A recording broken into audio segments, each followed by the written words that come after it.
thì ai đưa em về đêm nay bé bé con đường về cũng chẳng có xa đưa em về qua ba ngã năm năm ngã ba là nhà em đã mệt nhoài đêm lạnh lẽo thì ai đưa em về đêm nay bé bé con đường về cũng chẳng có xa đưa em về qua ba ngã năm năm ngã ba là nhà em đã mệt nhoài đêm lạnh lẽo thì ai đưa em về đêm nay bé bé con đường về cũng chẳng có xa đưa em về qua ba ngã năm năm ngã ba là nhà em đã mệt nhoài đêm lạnh lẽo thì ai đưa em về đêm nay bé bé con đường về cũng chẳng có xa đưa em về qua ba ngã năm năm ngã ba là nhà em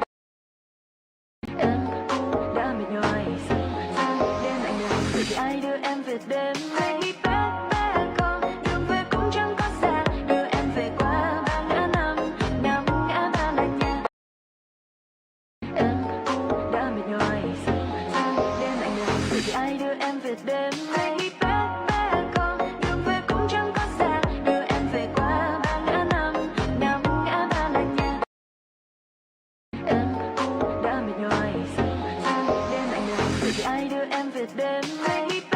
bé con đường về cũng chẳng có xa đưa em về qua ba ngã năm năm ngã ba là nhà em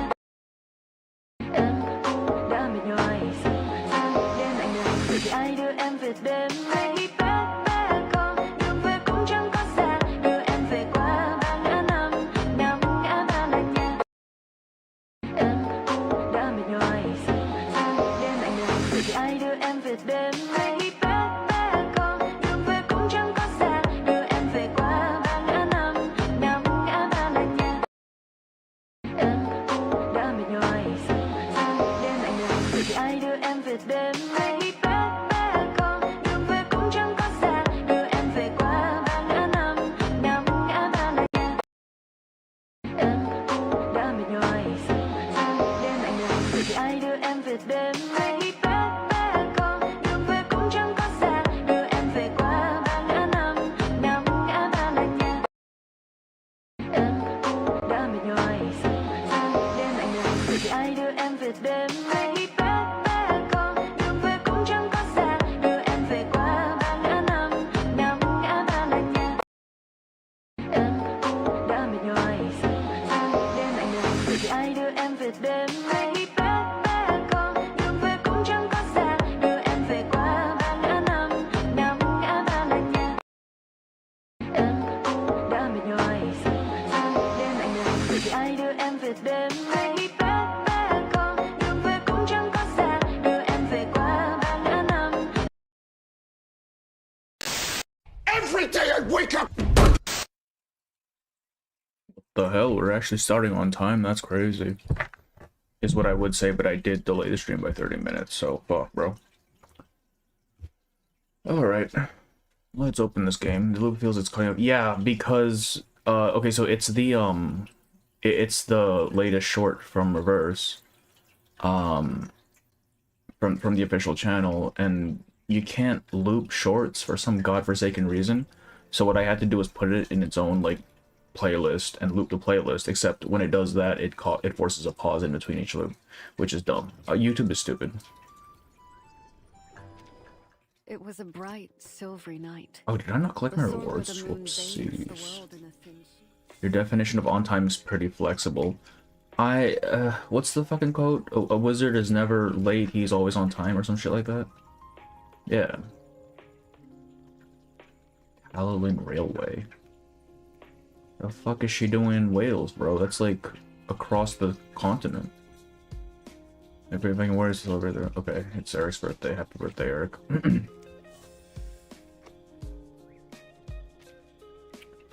Okay, hang on, make sure sound is good. Okay, Pog. Dude, when does this shit end? Because I have not done this goddamn thing yet. This game mode. Actually, what are the rewards for this? Do I have to do this? Oh shit, I haven't started on this one yet either, Jesus. Wait, Muse's Arcade. What are the rewards for Muse's Arcade? Is there anything good? Oh, there's a skin in there, isn't there? God damn it. No, Skin's Protocol. No, read is protocol. Fuck, bro, I don't know. I don't play this game, shit.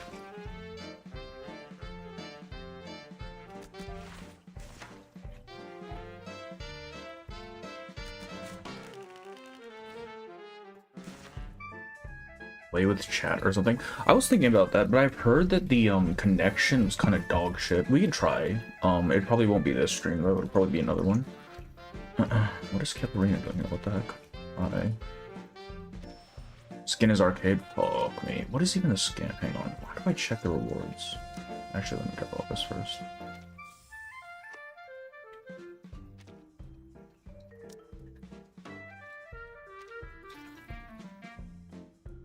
Let me burn my shit so I don't have to worry about it. Hey Mask, what's up? What's up? What's up? Yeah, let me just do all the daily shit and then we can get right into the story. Actually, do I need to farm this? I don't know how much more this I need, so...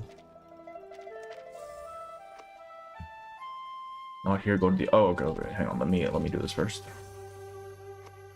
Just so I know... Whoops, I know how much I need to farm.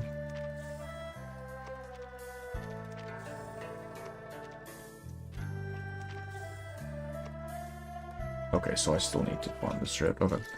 Okay, not here, go to the... Okay, so... Muse's Arcade... Oh, here we go. Just Horrorpedia... Ah, fuck, I gotta do this. Alright. This will be a different stream. I don't think I want to start that today. What do I need to do? I need to burn stamina. Yes. Yes, yes. I still have the dog-ass fucking run. This shit run. Straight to the point. I like that. Actual tropical materials and gotchas. Yeah, I just saw it. Non voltarti 朋友 indietro. 入微，莫天道必反。骑士好还。 Okay. That daily was referencing Rhiannon before people. Oh, Wales? I guess that would make sense, because Rhiannon is a Welsh thing, right? Straniero. Non voltarti indietro.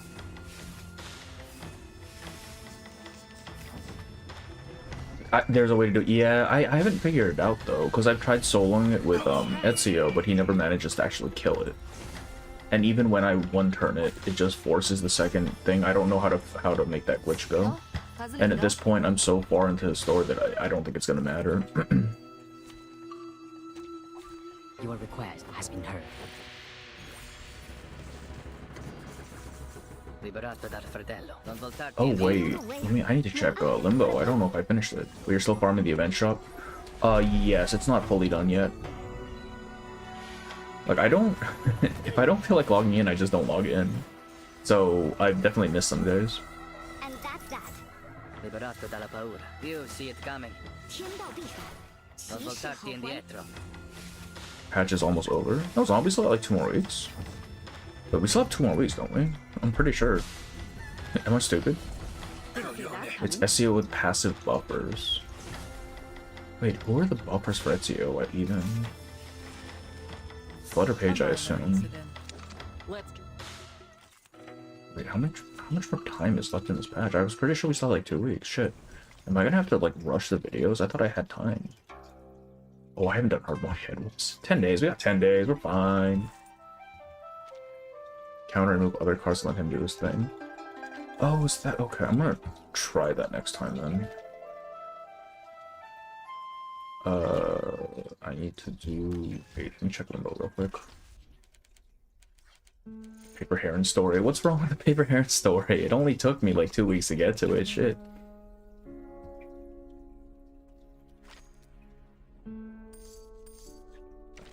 There. This real quick. There are many routes to travel, but only one. Way behind, yeah. Haven't done the fucking arcade thing yet. I haven't done Freestorm Protocol yet, but Face the truth. Battles have little meaning, save for the prizes to be won. too busy with this. And that's unironically, yes. I've been playing that game so much. It's so stupid, bro. Which I'm streaming again tomorrow, so hey. Outmatted even story only mode insane. Yeah. Yeah.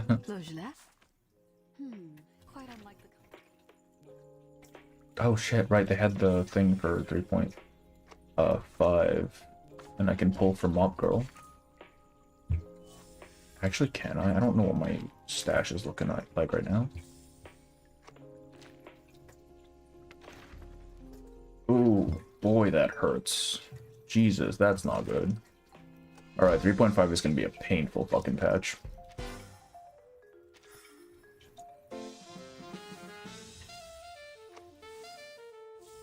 You and Jacob, but for him, he voices Arc. Oh my. Wait, Jacob plays Arknight? Shit. I often Damn. the highest roof I can Yeah, I don't know how anyone voices that shit, bro. That's like 10 hours of just voice acting. Ugh. Please.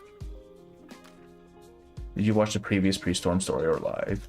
I mean, I played through it. I just don't remember it. I would have to watch it again. Seen the I've seen the post for it, yeah. I still don't know what the actual premise of this story is for 3.5. I just know the characters, but like I know we're going to Mexico and that's about it. He voices it in the Nez. Oh goddamn, bro. That's a level of effort that I never want to have to put into my shit. I barely get through with my own stuff, man. Did I not do Numa analysis? I thought I did. Doesn't matter. Don't get spoiled. Oh, is 3.5 actually good? Hell yeah. His second game we get left behind. Jesus. Bro. I've been toying with the idea of just restarting Arknights and actually properly reading through the story instead of whatever botched shit I did the first time because I was jumping around the first time. Plus, I feel like it'd just be nice to stream, but it's always the voice shit, like the reading that gets to me when I think about it. Because that's a lot. It's so much. Yeah, you didn't do a real ending. Oh, okay. Okay. We'll look that up. We'll do Cheng first. We'll look up the story things for Pre-Storm, and then we should have time to do at least one run of Pre-Storm. Wait, question. For Pre-Storm, for those of you who have run it, can I brute force the boss? Can I just like blitz through the map section and just herring it to death? Or do I actually need to play the fucking game? Please stream Arknights. Every time I try to play it, I bounce off. Oh, man. Honestly, I might... what is the next event? I think the next event should be Minos. Okay. We'll soft lock in the next Arknights event playthrough. Unless I get busy, but I would like to actually start playing Arknights on stream. Easy strategy that I have for Pre-Storm? I mean... What is it? Bring a good team and don't make bad choices. Okay, so I can't just brute force it. Hey, Maggie, what's up? We're about to start. I think I need to do the survey still, though. Yeah, wait, no, I feel like I already did this. I remember Mercuria being in the team and wondering why the fuck she was there. There's a way to get all the awards very fast. Oh, God bless. Wait, so how does the story in Pre-Storm work? Is it throughout the event, or is it just at the end? I don't know how they set this shit up, bro. Okay, we already did it. I think collab. I feel like collab is also coming for anniversary because it would match what they did with Assassin's Creed, and also the way they've set up the half patch 3.6 makes me think it's gonna be after 3.6. In 5 minutes, what the fuck? Wait, you're gonna have to tell me how to do that because I'll send it to do story stuff. But if I can just not have to do the pre-storm protocol part, that's dog shit. Wait, what is dog shit? The cold sky presses down on black tiles. Black tiles press down on white walls. At the foot of these walls is a courtyard. Though swept clean that morning, a light dusting of snow has already begun to reclaim it.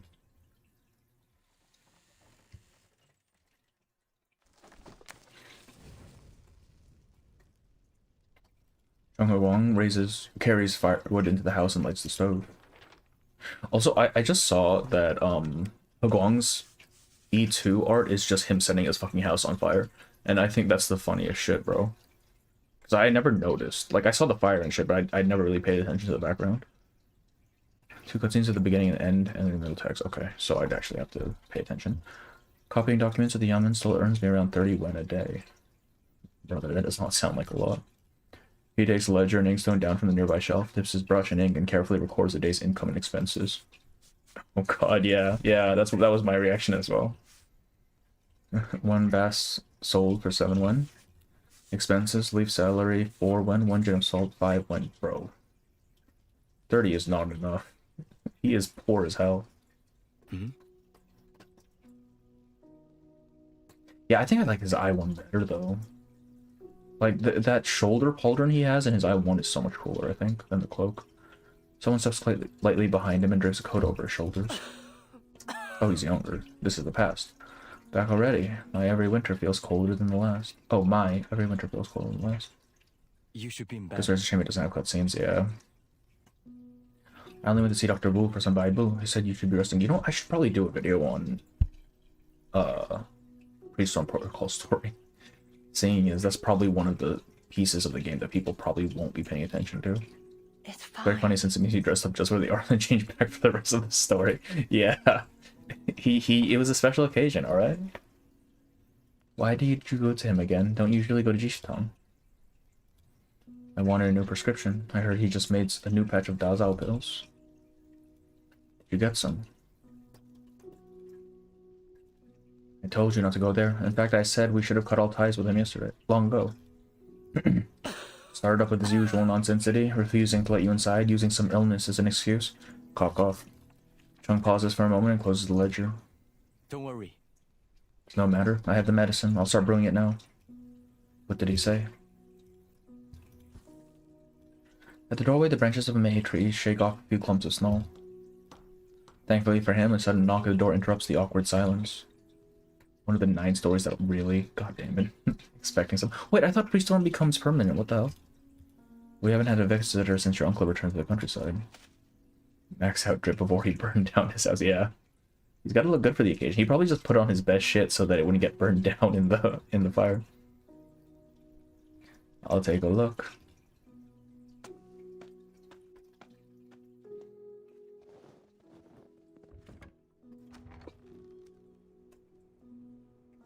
Cheng trudges back through the snow to the courtyard gate and raises the latch. A familiar military officer stands outside. In 3.6, not 3.5. But I mean, it will eventually become permanent. I'm just assuming they're never bringing back the older stories. Commander Lee. These are not permanent this time, so that breeds extra players are being added in the future. I don't know. I honestly don't. Okay, so is this actually supposed to be transparent, or is that just a reflection, or like a metal thing? Because I feel like this is transparent. Not at all. I just returned from the clinic and was preparing to brew some medicine. How's your mother these days? Consumption is not. Oh, bro, she has the she's fucked. Are you here unofficially? I'm in business. Heguang offers a faint, amiable smile. Yaman's affairs have nothing to do with me. Feels like a hairnet. Yeah, I was thinking hairnet, but I'm like, why is he wearing a hairnet out in public? Because initially I thought it was like a metal cap or something. But it does seem like the way what would be the reflection lines up just seems like his actual hairline, so it's probably just a hairnet.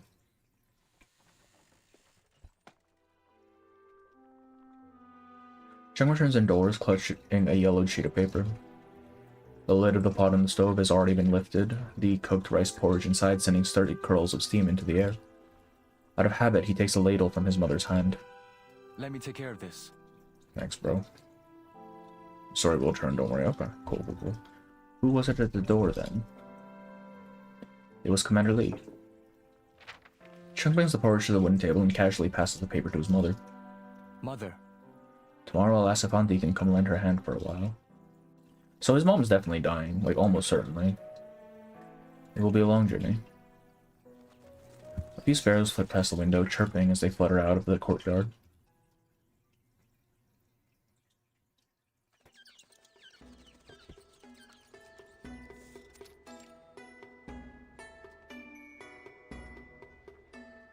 This small village, governed by another county of Honzhou Prefecture and nestled between mountains and rivers, has simply come to be called the Riverside Village. Why shouldn't he wear a hairnet? He could have a side job as a chef. You know what? He's rich. He can do whatever the fuck he wants. I guess. This riverside village looks much like Zhu County. At its entrance, Heguang sees the familiar rise and fall of black tiles once again. Only today's early afternoon is not quite as peaceful as usual. My brother's been mauled by a tiger. He's damn near on his deathbed, and you dogs have the gall to stand here pushing us around. To the left of the village entrance stands an exceptionally grand courtyard with a memorial python outside bearing the words loyalty, filial piety, integrity, and righteousness. So it's a literal tiger. I thought it was like a metaphor or something shit from the title. A group of villagers have gathered beneath the python, their faces flushed as they shout at the household guards blocking their way. Likely the residents of a local gentry. Cheng approaches without a word, slipping in among several bystanders. Dr. Zhu was paid with the family's hard-earned silver. She's inside treating Master Hu. How dare you try to barge in? That's too far. Dr. Zhu is the village physician, not the Hu family's private attendant. What could be more urgent than a life-or-death situation? What right do you have to stop us? What are you hiding in there? Tell Dr. Zhu there's a patient out here on the verge of death. I know she'll come out to save him. You just have to find another doctor. If you set off now for the county, you can make it there before nightfall, bro. We already hauled him all the way down the mountain to Dr. Zhu's clinic, only to be told she was here. Just look at him. Does he look as though he'll survive a trip to the county? The injured villager slumped over his companion's back, his hastily bandaged left arm soaked with blood. That's none of our concern. We had no hand in his injuries. If you continue causing a scene outside Master Hu's house, we'll call the bailiff over to have you arrested. The lead villager explodes in fury. Go on, call him. You're all in cahoots with one another anyway. Who Haiyue is so afraid of dying. He summons a doctor every time he nicks his skin. Enough. Watch your mouth, you slanderer. Our man's been mauled half to death and you won't even let him through the door. That's too far. Is it just me or has Reverse refrained from flowery writing recently? I think a part of it is just because they still have a lot of the more like purple prose, the more like flowery descriptions and stuff. It's just a lot less. And I think part of it is just because a lot of the more recent events and stories haven't really been focused on the arts quite as much. It's all been focused on war and shit, which, like, yeah, you can have flowery prose, but I feel like a more direct, blunt approach is, like, more visceral, right? Kind of matches the tone. Whereas a lot of 2.x was, you know, literature, music, etc., where the flowery prose fits a lot better. They waited until land prices were low and took 2 acres of my land in exchange for just 1 tael of silver. Last year I had a funeral to arrange and was desperate for money. The Hu family loaned it to me but charged 5% interest. Sacrifice paid another character for him because you remember because I have a good memory, and that's why I know. Really? Wait, okay, well, I'll remind me at the end of this, and I'll try to figure it out. I'll try to figure out who it is. The lead villager snatches a bow from his companion's hand and raises and aims it at the household guards. A wave of shock ripples through them. The family's out to ruin us all. First they snatch up our fields, then they hound us with debt. They're driving us to death. Fellow villagers tell me, does this sound fair to you? No. The rest of the villagers shout, their hoes and clubs raised high. We're done waiting, we're not taking it anymore. One way or another, I'm going through that door. We will not be pushed around. Burn down the gate, we'll force our way in. The household guards draw their swords, raising their shields into a solid wall. Go ahead and try, this is nothing short of rebellion. Before the words even finish leaving the guard's mouth, an arrow flies toward his forehead. But before it can strike, it is cleaved in two by a flash of steel. Cheng sheathes his blade, stepping between the guards and the villagers. This man is dying. What harm is there in letting him inside? Who are you? He's not one of us. The crowd exchanges glances like a theater troupe interrupted mid-performance, unsure of what to do next. You... The gate is suddenly thrown open. Enough. What is going on out here? There's not mentioned it's the first story they mentioned its name. Isn't Cheng Lang technically a tiger with a snake for a tail? I don't know what the fuck Cheng Lang is supposed to be. I'm not gonna lie to you, bro. It's some sort of cat. Like, I assume tiger, but man. The tiger. The first time they mentioned this, I don't remember a tiger being in a character story. I mean, I would have to assume it's one of the Chinese characters, so Getian or Ju. Probably not Liang, because she's more modern. Calm, unhurried footsteps emerge from the courtyard. Seems they've had martial arts training. The guards hastily make way, their voices softening with deference. Dr. Zhu, have you finished examining Master Hu? You mean his night blindness? Jesus. Exactly how much time do you expect me to waste on that, man? And you, out here making a racket and swinging your weapons about while I'm trying to write a prescription. Care to explain yourselves, huh? She takes the steps two at a time, passing Cheng without so much as a glance. The villagers all lower their weapons, allowing her to approach the gravely injured man. She narrows her eyes as she examines him. You have to have a good memory. Okay, I'm kind of curious now. I kind of want to see if I can recall it.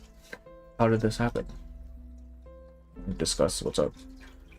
We were hunting in the mountains and ran to a tiger. My brother, he fell behind, and before he can finish, Dr. Zhu turns and strides back towards the gate.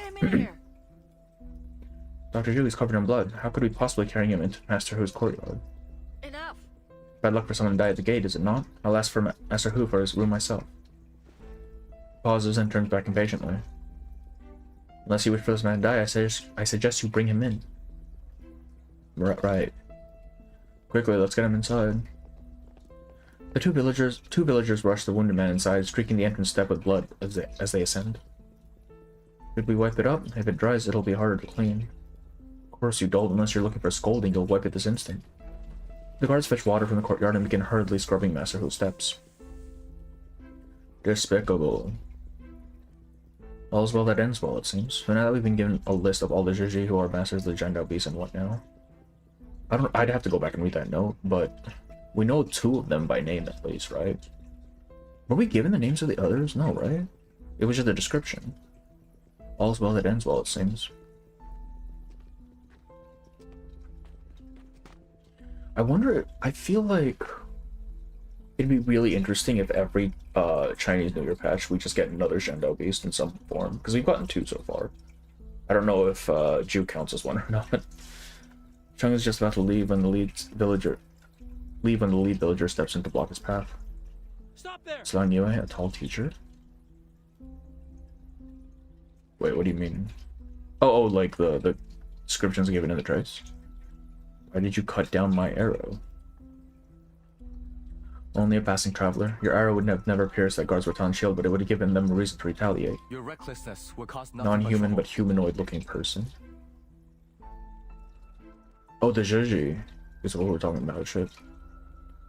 I don't even know it would be an help in anything. Yeah, because I just remember fucking Lanzhou was a rhino for some reason. I didn't know they had rhinos in China. Your recklessness will cause nothing but trouble. I thought those were like a African species. I may have lost my temper, but I put up with them and their shoddy treatment for far too long to care about the consequences. If they fight, then we fight. And if you made the first move, you'd have been deemed the primary culprit. Were someone to die, your punishment would be death. And what of it? You think I fear death? The way you speak, it's obvious you come from noble stock. How could someone like you understand our struggles? The disjointed back and forth phrase Cheng's patience. I'm not. Bro, just slice them up. They're just peasants, it's fine. During their exchange, several village guards rush over, stirring up a cloud of yellow dust under the paipong.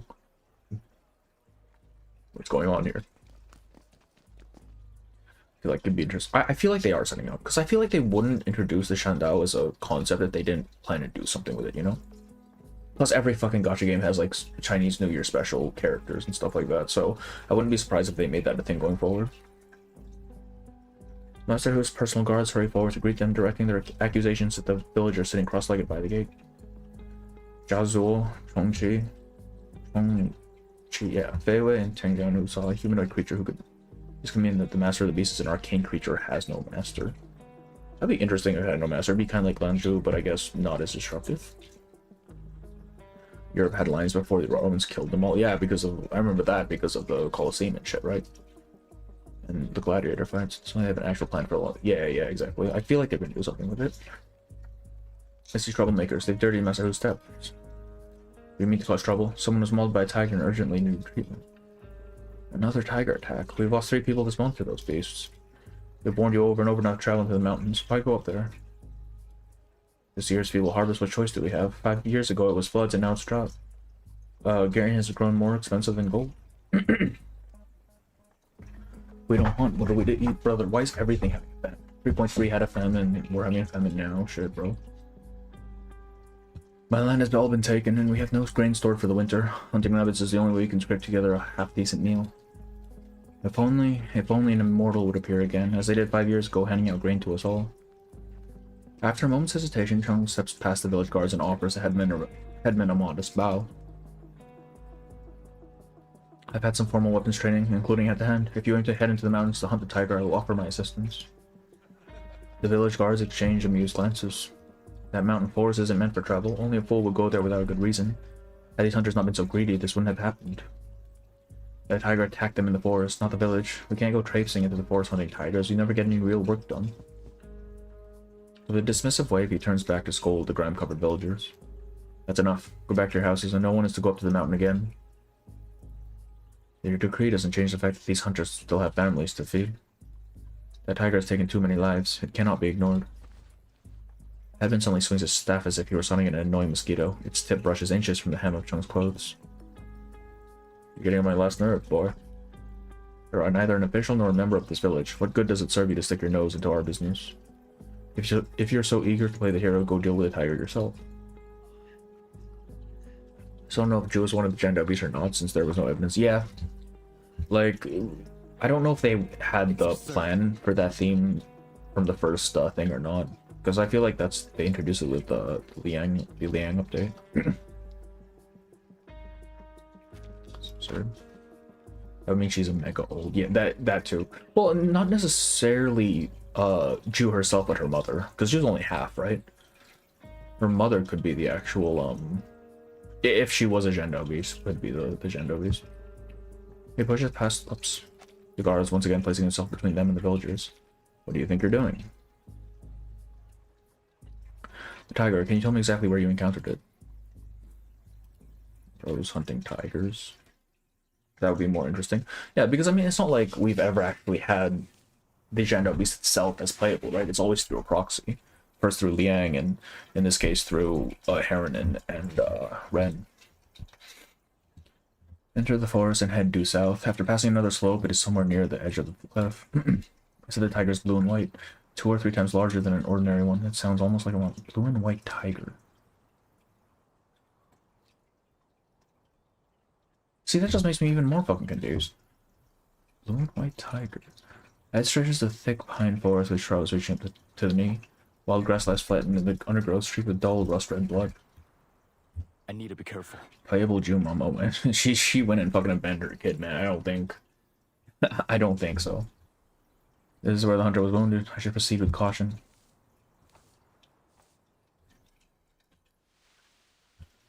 The forest wind fell silent, and the wild grass rustled softly.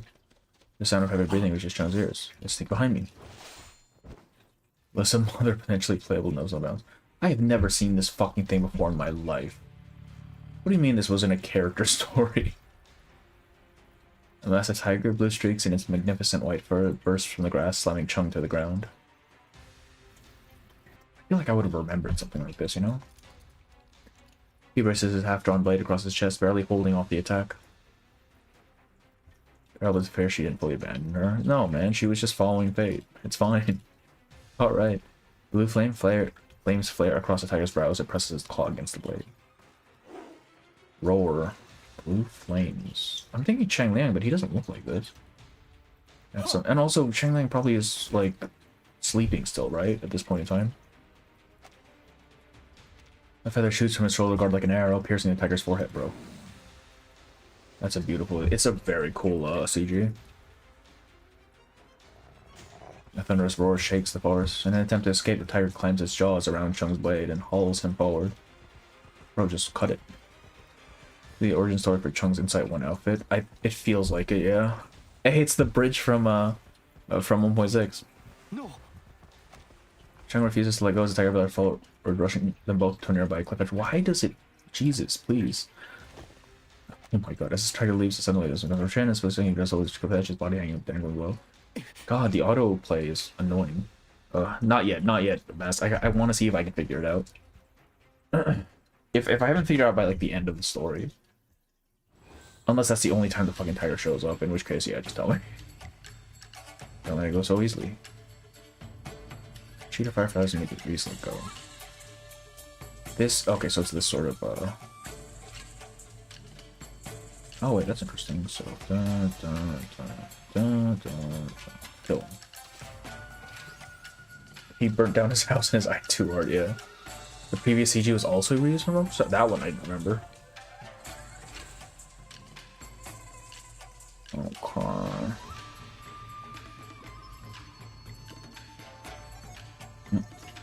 Brother, go back. There we go. Based autoplay, bro. I don't know why it does it. Please. This one was simple, yeah. 1, 2, 3. Feathers after feather pierces downwards. With final impact, the tiger's grip loosens. It lets out a final howl as it plummets down into the ravine below and finishes out. He just fucking killed that thing. Alright, I'm gonna assume we're not gonna see the tiger anymore. See on the right is the same one from the first story that appeared, but the one we only saw the head. Oh. I don't remember. I don't fucking remember. The whole minigame, yeah. So it's too loose, it needs to be harder for me to pull myself up. Breathe, sense the flow of chi. Whenever it touches, the earth hardens like iron. Wherever it touches. Concentrate. The soil beneath his fingers takes on a faint metallic sheen, but doesn't spread any further. Is it too much for me to handle? As the soil's binding begins to fail, the clump in his grip begins to break apart. A pale fog blankets the foot of the cliff, falling would surely mean his demise. Even so, he feels his grip beginning to falter. Darn it. Darn it. Heartbeat before his fingers give out, a thin silver thread slices through the air from the cliff edge. That's... Alright, yeah, Mash, just tell me. I don't think I'm gonna figure it out. Because if that head has appeared and I don't remember it, I don't think I'm gonna remember anything. The old friend.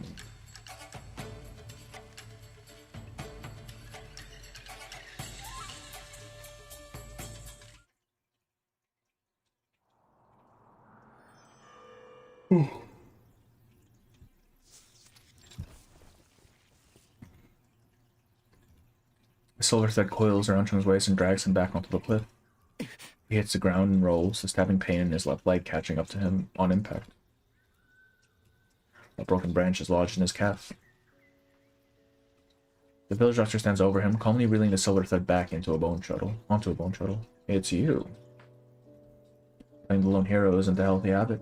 It's how we usually get things done. One of the first character stories. What? Okay, there was fog. There was... What were even the first stories? Holy shit. Someone has to do it. Oh, wait, no, I'm thinking Andrew's first character stories. Melania? Fuck, bro. I don't have to resolve the matter. Besides, once I see a problem, I cannot turn a blind eye to it. And involve those hunters again, not if they scarcely made it back alive. How can you be so sure they wouldn't have lent a hand? 2, 1.3. Shemaine. No, Shemaine's in the fucking... He's in India, bro. Dr. Chu steps closer, squatting down and inspecting the wound on his left leg. Good news, it doesn't appear too deep. Are you ready? She doesn't wait for an answer. In one swift motion, she yanks the branch free, and the wound wells with blood. Satisfied there are no splinters left in the wound, Dr. Ju guides her silver thread through a series of precise stitches. With practice ease, she applies herbs pulled from her robes to the wound, then cuts and ties a clean white bandage. Being Chinese narrows it down to... Yeah, actually. I feel like it would have to be Chinese if it's the same sort of thing, right? Surely. But, I mean, Ju didn't have... She was mostly in the city, and Gutian is... I don't remember Gutian's story, I'll be honest with you. He was talking with Name Day. America... Okay. Alright, I give up. I don't know. Holy shit. I just found some joy in experimenting with my arcane skill. Well, if it's America, it's not 1.1. Maybe 1.2, but like TF? I don't think it would show up in TF. What are you doing here, Doctor? The Heguang refused to let the hunter stay after I patched him up, so I had him taken to my clinic. Whether he survives or not is in fate's hands now. In any case, it struck me that you look somewhat familiar to many early American characters. No, I mean, 1.2 was American, 1.3 was not, 1.4 was the island, 1.5 was Australia, 6 was China, 7 was Russia, 8 and 9 were Jessica in the school store. Okay, I'm gonna be honest, I don't remember Jessica. What the fuck? Was it one of the endings? I can't believe I told him, but their faces were deadly serious. I was worried something might happen, so I hurried over. Dr. Zhu fell silent, her eyes lingering on Cheng. If not for your lack of familiarity with terrain, you're getting lost, and notwithstanding, I doubt I'd have been able to catch up to you in time. Jesus. Don't worry. That gameplay was cool, yeah. Like, that entire... I'm so glad they chose to never do that sort of thing again, because it was a bit of a pain in the ass, I won't lie. I still haven't gotten all the endings. It wasn't all that dangerous, though the tiger was fiercer than I had anticipated. The recklessness of youth. May I know your name? Cheng Heguang. I must say, Cheng Heguang, that flying feather technique of yours is quite curious. A skill passed down through your family, I presume. Yes. Transforms into a blue tiger and shows tooth fairy. Okay, that's probably why I didn't remember it. It was one of the route options, Jesus. Dr. Chu's winding in the bandages falters for an instant before she finishes up and nods it. I once knew a man by the name of Cheng. He commanded flying metal shards through the air. His abilities were quite impressive, bro. Still, those who excel in such things tend to have weaker constitutions. He used to be on the wrong side of the law, but official was written onto both his name and his fate. And sure enough, in the end, he became one. Did you know him? Bro does not want to talk. Cheng clenches his teeth, his focus shifting to the remaining flying feathers on his shoulder. I can see you've discerned it already. He was my father. Finished with their bandaging, Dr. Zhu stands up and dusts off their hands. Well, that's quite the coincidence. Your father and I were friends, which I suppose makes you my nephew, or near enough. So listen, nephew. This injury will take a few days to heal, and dressing will need changing. My clinic is at the foot of the mountain. Come stay with me for a few days. Encyclopedia we need for lore, yeah. Thank you. I brought little money with me, and I'm afraid I may not have enough to cover the medical expenses for the next few days. A Maltese... Okay, I remember that specific phrase, a Maltese tiger. I just don't recall it being said. Is that actually a thing here? Oh, shit. Wait, it actually exists. It's blue. There's actually a blue fucking tiger out there? That's crazy. Oh, it's a cryptid, I see. So it's not confirmed to exist. That's fucked up.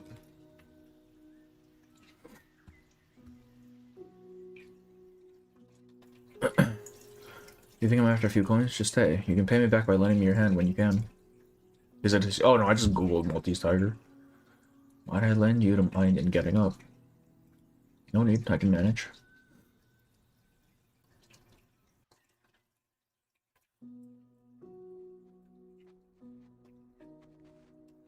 The two set off together down the mountain. You seem young. Are you still studying, or have you already become an official? Neither. I mostly get by on odd jobs. And what odd job brought you to this poor place in the middle of nowhere? I was running an errand for someone and happened to pass through. I see. How was your mother? Dying. Well enough, that's a lot. Sneaky and not sneaky with her references. And your father? He passed away. What happened? It showed the whole drawing. Okay. He had an accident. Sorry, I never would have imagined. Imagined. He was still young. But I suppose death comes for us all. So he has a mother, yeah. Not for long. A long silence falls.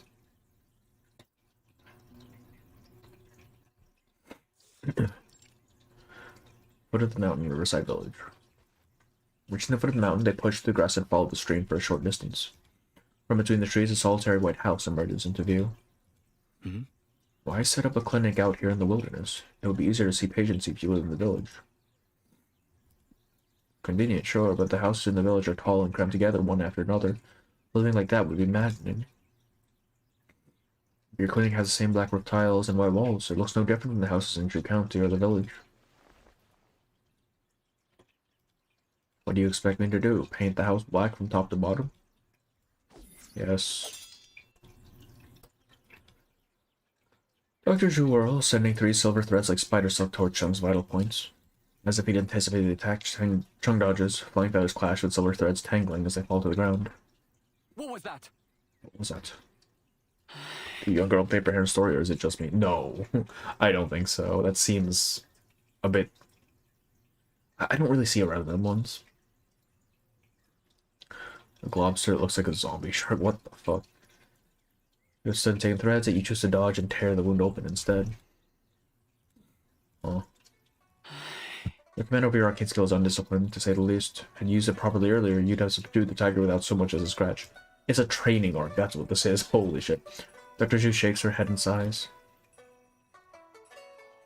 Remember how your father would turn leaves to metal, send them flying as he bid? There are plenty of leaves here. Why not give it a try? I can't. Everyone from my clan can control light metals, but transmutation, I'm the only one left who can do it, or at least I ought to be. He's chosen not to use his unique ability. This unique ability. Not exactly. Just her posture, maybe. I can no longer control it, as if something is blocking me. As a child, I used it recklessly. It caused an accident, and after that, with no one to guide me, I dared not use it often. A waste, if you ask me. Only you possess this ability, and yet you shackle yourself with hesitation. Your father and I sparred many times, enough for me to become familiar with his arcane skill. His arcane skill, like mine, relied on guiding matter with chi. If you wish it, I can teach you a few techniques. Be a guide of sorts. But why? Because I want to, and because it's the right thing to do. But Heguang, when the elder offers you her teachings, you shut your mouth and listen.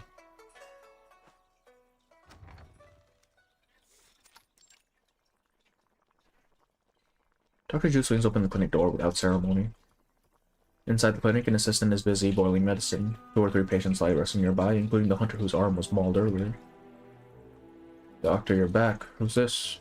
The patient I picked up on the road. How's the hunter? He's still unconscious. Alright, be sure to change his dressing in a couple of hours and keep a close eye on him tonight. A fever could prove fatal. One of the patients, a young man, hops out of bed and runs over, his face flushed with color. That medicine's incredible. I've never felt so alive, like I could plow 2 acres of land without so much as a breath. The ocean in reverse is quite dangerous, all the cryptids in Megalodon, yeah. The fucking, what was it? I forget. Gorgon. Just swimming around out there, goddamn. I'm glad to hear. Help me. Oh. Dr. Zhu lets out a weary sigh and walks over to the old man's bed. What is it this time? I still feel terribly ill. My stomach hurts and I throw up every time I eat. I gave you strict instructions not to have any food, but you just couldn't help yourself, could you? I just brewed him some fresh medicine. I only poured it a moment ago. It's still hot. Haven't got an underwater themed yet? No, we haven't. Unless you count 2.4, but I wouldn't really. No, we haven't. I'd be interested in that. We visit fucking Atlantis or something. I just brewed some him some fresh. Okay. Storms bring back extinct arcane creatures. I have a theory. Oh, what's a theory? The assistant surprised Dr. Zhu smiles and looks up at Cheng, who is still standing by the door. Perfect. We have just the man for handling a little heat. Oh.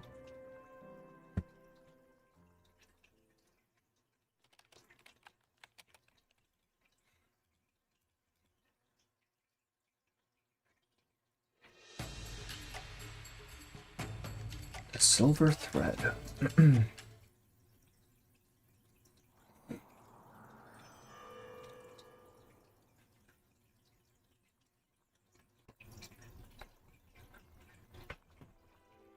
Now, Cheng, move the bowl of medicine on the table. Into my hand using only your family's technique. Why? You often make a habit of arguing with your elders. Brewing and serving medicine is part of our clinic's duties, but if you prefer to lie around and take advantage of my hospitality for the next few days, be my guest. Cheng falls silent for a moment, then extends his right hand and aims it at the bowl of medicine. Eek. In an instant, the medicine bowl turns black and spins forward, almost crashing into Dr. Zhu's hand. A little excessive, but all in all, not bad for a first try. Although it is rather heavy. I wonder why. He turned it into, like, iron or something, bro. He breaks into a cheerful laugh and props the metal bowl upright and shows it to Cheng. The medicinal broth inside the bowl has been transmuted along with it, becoming a solid. Alright, bro. I know Connor wants to bring us back to the Black Area, and Aaron said there's less chi in the air. We can awaken dinosaur. That'd be cool. Wants to go back to the Black Area to get access to the numerous environment to do something like get rid of humans. I mean, that would make sense, right? Like, we've had many references to Numa as a whole being in the decline in the modern day, so it would make a lot of sense. There's a Leviathan, but they could have been referring to the whale that lived with Megalodon? Maybe, but I mean, the Leviathan they mentioned specifically was the one that, fought in, Antarctica, right? If I recall correctly. So I think it's its own thing. The medicinal... Okay. Fortunately, the effect wears off in time, otherwise you'd be paying for the medicine. Have patience. Remember, a single day does not make a master. Oh. It's been a long while since I've used it so much. With a little more practice, I know I'll perform without error. Dr. Zhu retrieved several chipped, broken bowls from around the room. Well, you're not lacking for confidence. Why not begin with these? Once you've mastered them, later things like flowers and leaves should be no problem at all. Your arcane skill works much like my own. Simple, really. Sense the flow of chi, carefully straighten it, and aim it at the object. 3 things that shook their faith? I don't remember. I know one of them was the truth, right? Huh. The metal bowl slams into the wall once again, and Cheng's brow knots even tighter. Well, fantasy didn't go to any sea nations. Actually, though, yeah. I mean, honestly, I wouldn't want to go to any sea nations myself. I've been to the Philippines. I know what it's like over there. Shit. Young man, I have watched you throw that broken bowl around day after day, and I still can't fathom why Dr. Zhu is making you do it. Having woken up with little else to occupy him, the tiger-bitten hunter has decided to strike up a conversation with Cheng. I'm training my arcane skill. Unable to resist, the remaining 2 bedridden patients chime in as well. Training? That old lady can't even throw a punch. What does she think she's some sort of martial arts master now? Jesus. What do you mean can't throw a punch? Did she catch you off guard too? She looks fierce, has a bad temper, and talks loud enough to rattle the bedpans, but I've never once seen Dr. Zhu get into a fight with anyone. Well, okay, just because she doesn't get into fights doesn't mean she can't kick ass. Come on. Arcane skill, those silver threads of hers is finer than hair. Other than stitching up wounds, what good could they be? Discovery of rational numbers and another creation of imaginary numbers. The creation of imaginary numbers. Why would they phrase it that way, the creation? The thought hadn't occurred to me. Come now, you can hardly say that. At the Dishwell Festival, Dr. Zhu played a female soldier, remember? Kill. She was like a demoness, fierce as anything. Regulus and one ape shit, yeah. No. They just couldn't handle her, man. Anyone can shout. I could just as well play a great general. All troops, heed my command. Another metal bowl rolls onto the floor. Still, I hear there was once a bandit in Wanzhou who fought with silver threads. They say the bandits stole state supplies, torched villages, and left many soldiers wounded. I heard. Oh, you should have put the person you rely on to actually, though, like, these people have zero self-preservation. I've heard traveling merchants talk about the very same thing. They say those silver threads could cut through iron like mud, frightening stuff. In the end, the bandit raided Zhu County, but after that, word of them vanished. Wow. Zhu County, that's the richest place in all of Wanzhou. All manner of merchants and officials live there. Not like this poor backwater town we're stuck in. Nonsense. Dr. Zhu would never stoop to being some lowly mountain bandit. If she could fight, she'd be a hero. If I was a doctor, I'd be super petty, yeah. Just be like, hey, those painkillers? Nah, man, we can't give you any more of that. You gotta deal with it. Plenty of people have similar arcane skills, don't they? I can produce flames from my fingertips, just like the Hu family. Yes. I suppose you're right. I've never seen her use those silver threads for anything practical, not even to slice a vegetable. Perhaps they simply aren't good enough. They aren't good for much. You could walk every street of the village saying she's a bandit, and I bet not a soul would believe it. Well. Is that so? There was a time we didn't have a doctor in the village. Small illnesses we just had to endure, and we couldn't afford the county fees for anything serious. After Dr. Zhu arrived, the villagers could finally get the treatment they needed. That's right, my son was having convulsions last year. It's thanks to her that she's still with us. He's still with us. The metal bowl slowly rises, wobbling as it drifts towards the other side of the room.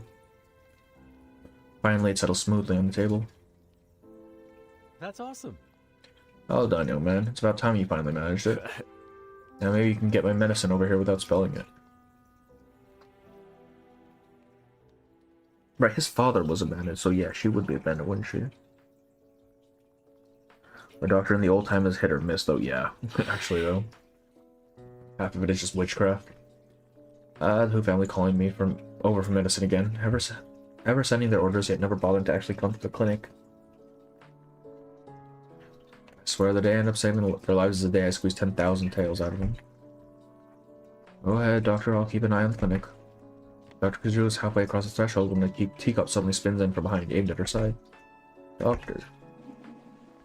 Dr. Zhu doesn't even flinch. She reaches out her hand and the teacup halts in midair before slowly dropping into her palm. The cup's base gleams with a clean metallic sheen. The tea inside is perfectly brewed, the leaves fully unfurled and settled at the bottom. So? Not bad. You've come this far in just 3 days. Your progress is indeed worthy of praise.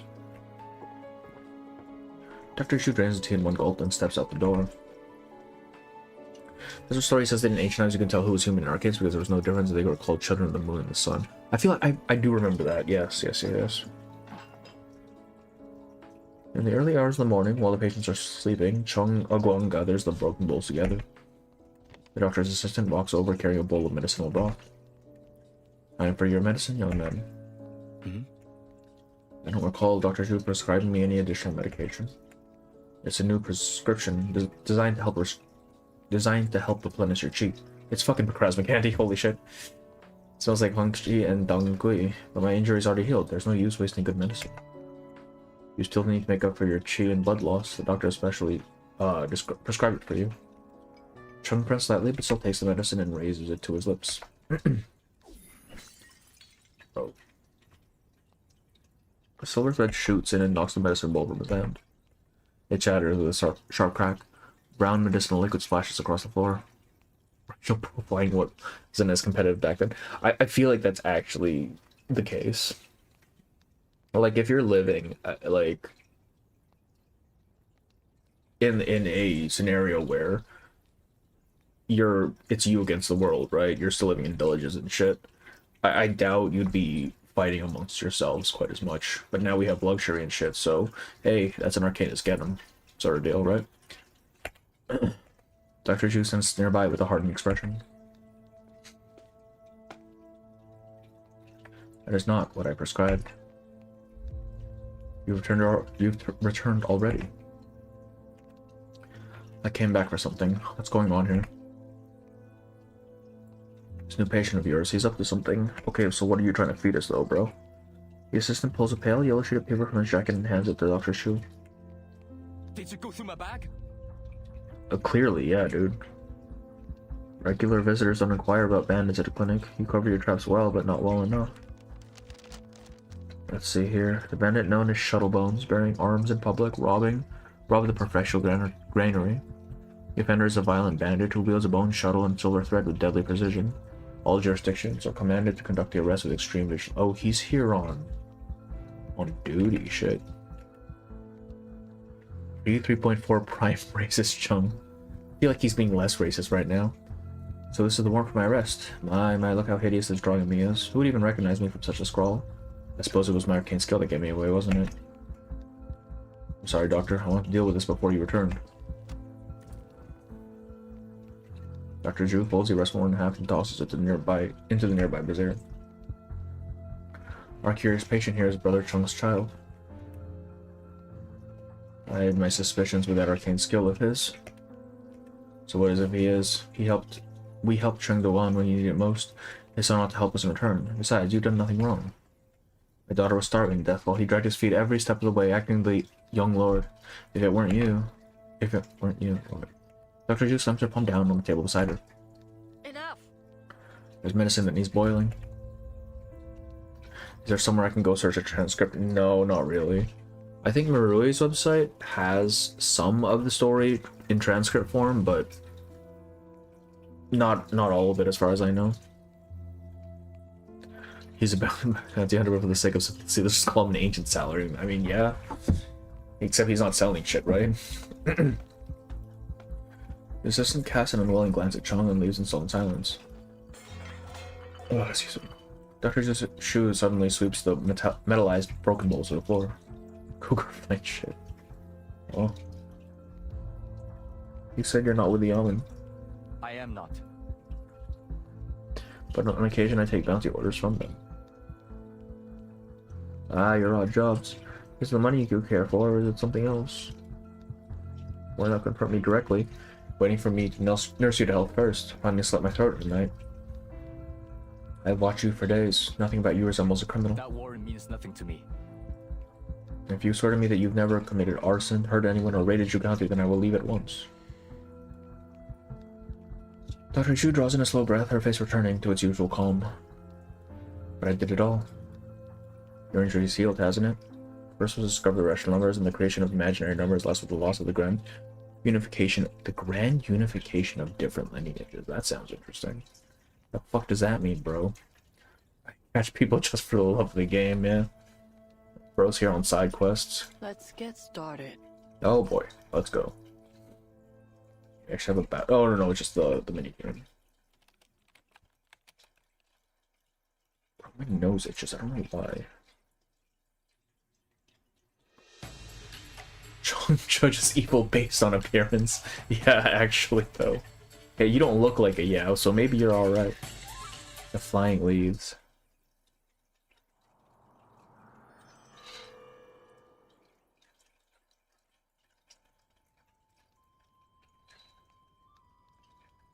Shuttlebones. I remember her. She knew your father once. Okay, wait. So he's here on a bounty. Why the fuck did he go and hunt a tiger as a side quest? Is he stupid? Yes. Who gave Chung a phone with data plan? It's a necessity of the modern day life, man. You can't let him go without it. Yang has confirmed she was the ringleader behind the raid on Ju County that night. All those caught in that raid were executed, save for her. She fled with a handful of others, disappearing near the riverside village. If she yet lives after all these years, she has likely lowered her guard and settled into an ordinary life. If I resolve this, I'll have it of vast enough merit to fill the opening for the constable, and the reward sum will surely help us in the meantime. Oh. I finally have some standing, and those brutes of the young man won't push you around any longer. Is Chung stupid? Yes. Yes. The real school was destroyed when irrational numbers were invented. Alright. Goes up to just get ratio and rage bait. Your father told me a little about Shuttlebones before. She's powerful, a reliable ally, and a formidable foe. I'll be careful. Besides, there are few anywhere in Huanzhou Prefecture who can match the blade technique you taught me. That's good to hear. I worry that... You're pushing yourself too hard. Cheng takes his sword down from the wall. No need to worry. This is what I've always wanted. And it's the only right way forward. It's not that stupid, but it was just a way to approach Dr. Juba with extra steps and not in his plan. Farming XP so he gets a chance against the hyper-realistic null. They drowned the one who invented it. I wouldn't be surprised. They just toss anyone into the Gorgon current, man. Like, oh, he ate beans, off into the fucking current with you, bro.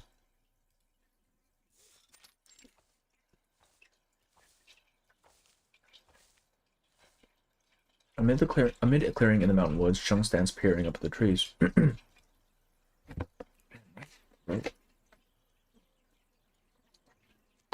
really want to be a cop. I mean, yeah, it seems like the only path forward he really has, doesn't it? So this is what you meant by a duel. Dr. Chu purchased with one leg propped on a tree bench, calmly twirling the bone shuttle in her hand. This is how I toyed with the Yamen officers when I was young. You'd never expect an enemy to fight on your terms. So be it.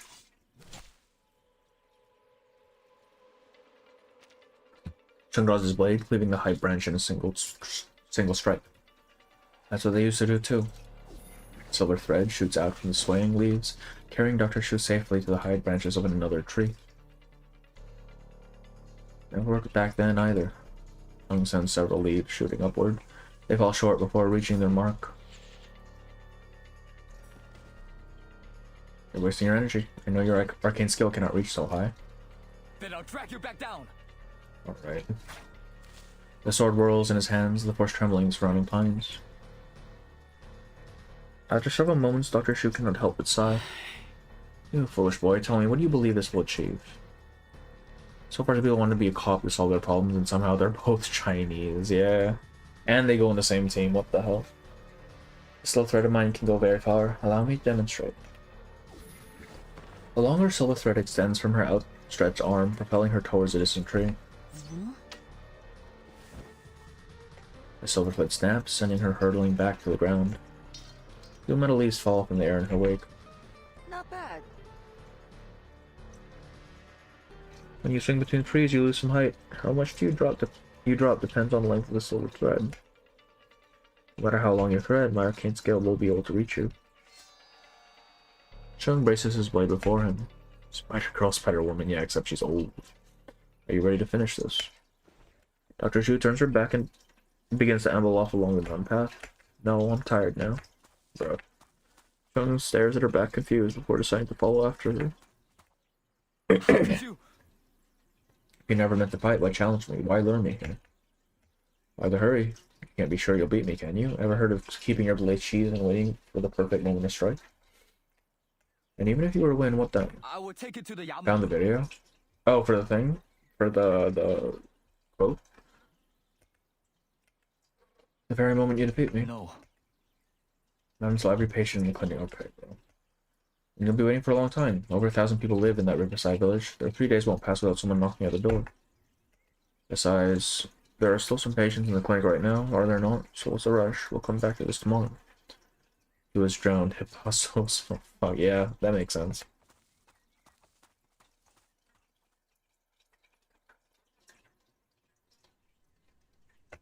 The next day.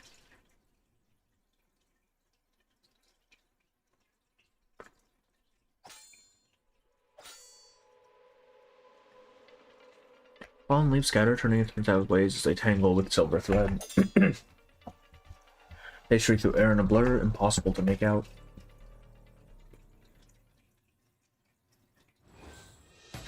Alright, let's kill her. Let's kill her.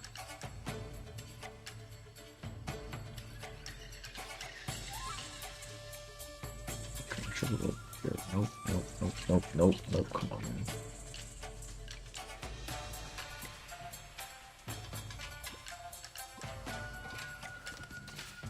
Got him. Is Pokemon racist? What is this question? I mean, he's got to answer it, right? I didn't know the poll was still going, I won't lie to you.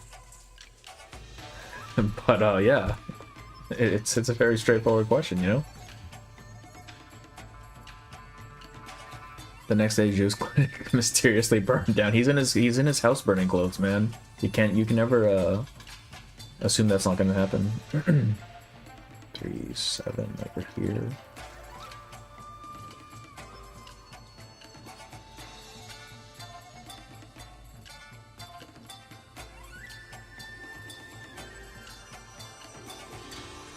Like that could have been a bit more straightforward. Doesn't matter. You can search all game chapter transcripts. Wait, is it all on there? I assumed it was just like some of the main story stuff. Because the last time I had checked, it was a long time ago, so it wasn't complete at the time.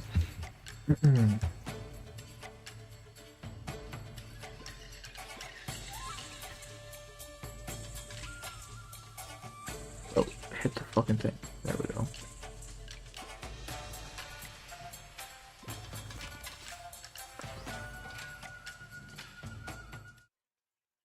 Who will he blame for the fire this time? The assistant who tried to poison him. Not bad. Clearly. Or the old man who keeps asking for medicine. Give me anything and I'll check. Do they have the latest stuff? Like this chapter? I mean this event? You're probing quickly, most struggle to see my thread, let alone defend against it. People of different race because he's apparently racist. That too, yeah. That as well. There's no Yao at this clinic as far as we can tell though, so that wouldn't work. No. Still not fast enough. I can't catch the silver thread tree. But silver thread's chi can't turn it into metal. You're shielding the bone shuttle in your grip. Its chi resistance is too strong. I can't properly use my bro is getting outplayed. Holy shit. Sadly, no. Okay, okay. How about last event? I can't allow you to destroy my weapon that quickly. I have a reputation to uphold.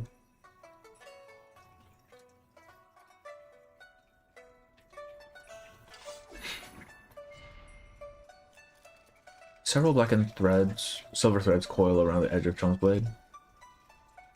You rely too much on your arcane skill. Your metallization is irreversible. You've even trapped your own blade. As the silver thread whips around Cheng's neck, the wild grass beneath, Dr. Zhu's feet lashes upward in stabbing arcs. Search Yao and got 110 results in 18. Okay, so probably. Well, but it might be like, if it only searches for the string, then it might be just within other words, right? Having so many at once, I underestimate you. Let's call it a draw. Fine. We'll stop here for a day.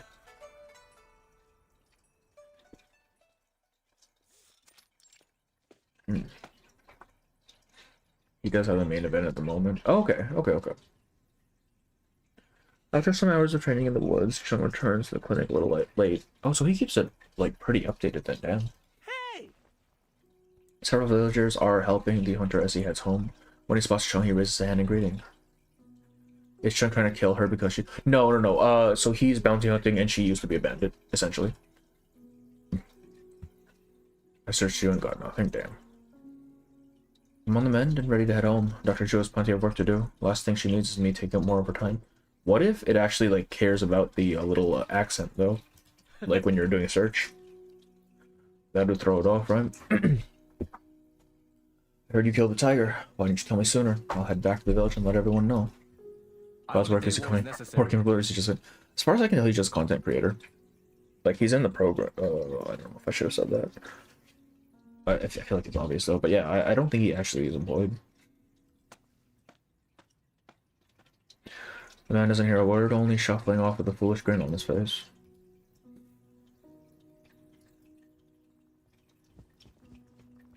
Cheng enters the clinic to find Dr. Zhu seated by the medicine stove, gently fanning flames. It's 99 and 15 sources. God damn. Okay, yeah, so it is the main story. Or event story, rather. A few days earlier, Dr. Zhu sent her assistant to prepare medicine for the Hu household. Now it is only the two of them. It's obviously he's more than just a fancy, you see. Yeah, I mean, he's definitely doing a lot more than most other creators. Maybe he just really likes the game, who knows, man. With such skills in medicine, why become a bandit? Because I wanted to be a hero. No. Righteous ends must be pursued through righteous means. However they justify it, bandits inevitably bring harm to the innocent. There is no reasoning when someone as immovable as you, distributing the grain and stolen from the officials to the poor. That is a life worth living. And robbing the people of Zhu County? Is that your idea of heroism? Dr. Zhu keeps her eyes on the medicine stove, seemingly oblivious to Cheng's words. A long silence passes before she replies. No, I know I don't have the stuff to be a hero, but living here and being a doctor respected by people, that I can do. Tell me, what happened to your father? You didn't know? Sorry, I was running for my life back then, too busy pretending to be something I'm not. She chuckles with a trace of self-mockery. After that, well, I settled into a life of black tiles and white walls, every day filled with simple chatterings of villagers and patients, knowing nothing of the outside world. He added wallpapers, but goddamn. I told you he passed away. He confessed to his crimes and accepted his punishments. I see. He's going to have to realize how subjective justice is in this story, yeah, basically. And I feel like Cheng is way too idealistic, I think. I think he believes in a justice where, as long as you do good, absolute good will come of it. But that's rarely ever the case, is it? There's always going to be a trade-off, and I don't think he's accepted that. Dr. Zhu lifts the lid of the medicine pot and peers inside. In an instant, the clinic fills with a bitter scent of herb. The villagers speak so highly of your medical skills. Do you know anything about treating consumption? Any special remedies? What are the symptoms? How long has it been? Is it in the wrong story genre? Yeah, absolutely. It began the winter before last. At first there was only coughing and night sweats, but the cough worsened rapidly. They're both star characters, he and the other. That is true, yeah. And they're both, like, super idealistic. They are very similar, actually. What the hell? They're similar, but I feel like Liang has a better grasp of the situation than this fucking guy does. Because at least she recognizes where her ideology is kind of flawed and she has to, you know, bend the rules a little bit. Whereas this fucking guy, nah, man, I'm gonna set fire to my house if it means I'll solve the case. Goddamn. He's a Wuxia character, and that's why, yeah. Yeah, I mean, essentially, right?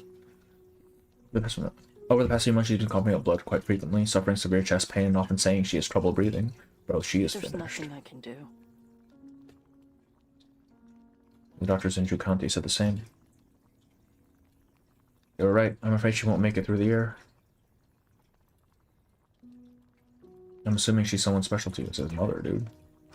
Without a word, Cheng turns his back and leaves the clinic. After a while, the medics in the pod begins to mull over. Cheng Heguang, pass me the ladle. Hearing no response, Dr. Zhu steps away from the stove and heads outside. He has to believe in absolute justice because he doesn't want to live with the thought of becoming someone like he sees his father to be, so he overcompensates and copes. I'd say, yeah, right. Like, he's so terrified of going down the same route that he rejects it at every turn, which, I mean, it's not really working, is it? It's still his father's shadow steering him, it's just in the opposite direction. Okay, so everybody that's currently played around the entire clusters in the wind. He's just fucking around with the grass, alright. This is unfair. It is, but remember, Cheng, flowers bloom and fade, grass withers and thrives. All is governed by the Lord of Spring. We got more of this, like, cyclical shit. I never have expected such words from you. I'm from a medical family. Just a handful of verses picked up in my youth, that's all. Not fond of that kind of talk. Then you'll find metal shards freeze in midair, then scatter across the ground. I'll clean this up. You've cleaned enough. You should head home. I'm not done here. We'll take care of it. That's all we can take care of that tomorrow.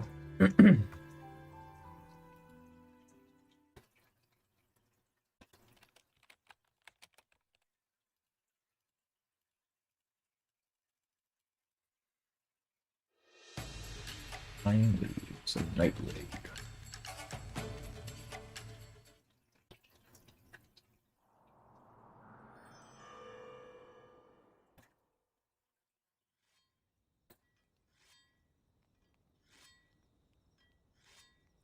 It's on a mat tending to a sword. The blade catches the light as it turns, casting a few bright reflections into Dr. Zhu's wine bowl.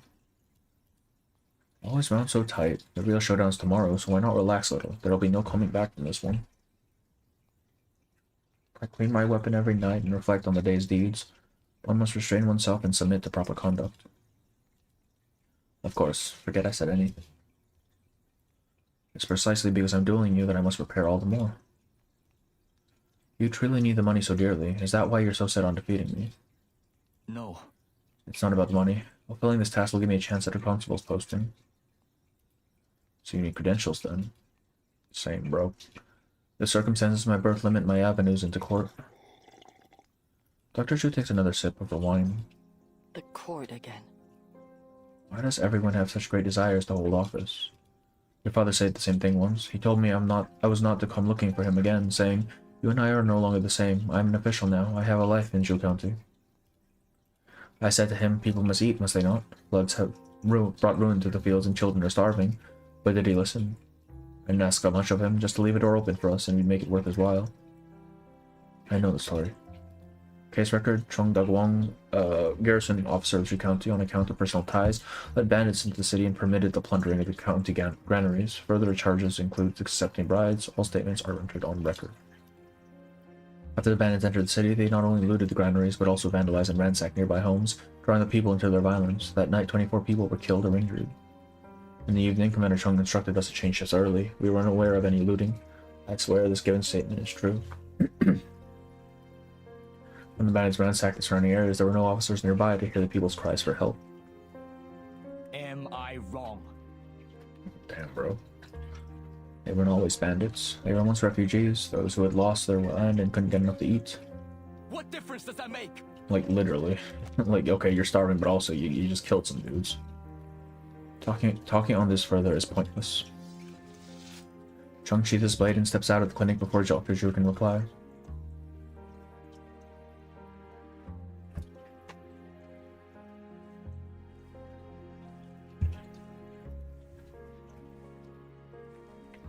The night grows hazy, drifting a faint veil over the trees in the forest. What was I expecting? Some hidden, non-existent truth. Cheng leaves the dirt road and turns into the forest. Along the path's edge, the darkening grass and shrubs bow away to either side. Layer by layer, the dense overlapping branches part as he moves deeper. As he moves deeper into the forest embrace. There was no hidden truth, no injustice, just a transaction, one that may even have helped the refugees. But your duty was to protect the people of Zhu County. How could you sacrifice their lives? You should have thought about your actions, stop to think of what could have. Yeah, exactly. See, that's the thing. He thinks following absolute justice will result in absolute justice, but I mean, that's not the case, is it? He stops in his tracks. It's clearing in the forest, a tiger crouching at its center. Enormous and beautiful, the tiger bears a silent blue flame upon its brow, its fur shimmering like moonlit silk. Cheng recognizes the familiar wound on his forehead. That's the same tiger that attacked me a few days ago, but I saw it fall from the cliff with my own eyes. The tiger pays no attention to him. Instead, it stretches its neck, lets out a deep, resounding call, and springs forward to the north. That's the direction of the clinic. What, you think she can't take care of it? Come on.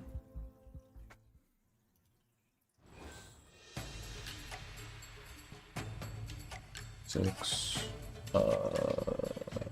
Okay, yeah, so open. Man, this one is really simple then. Cats doesn't know that cats are immune to blood, actually, though. I'll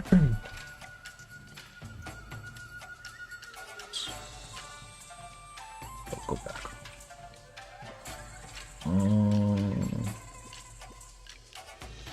Damn.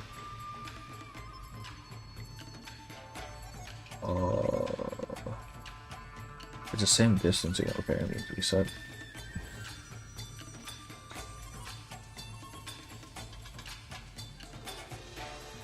I feel like it's the same no matter what I do here. No, definitely not.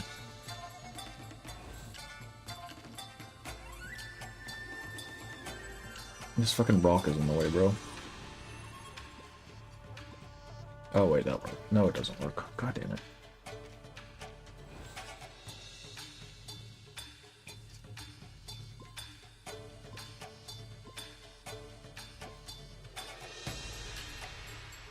Bro.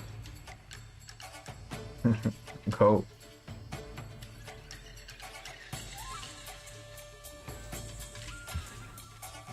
I'm actually getting skill issues on this. This is so sad. Do the blue areas mean anything? Like, what's that about? Go under first?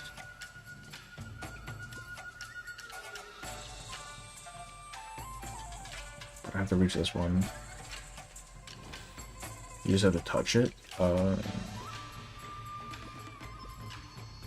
I see. Okay. I did not realize. That makes it a lot easier. Waiting patiently for Cheng to lock in. Hey man, I didn't know the mechanics, alright? Leave me alone.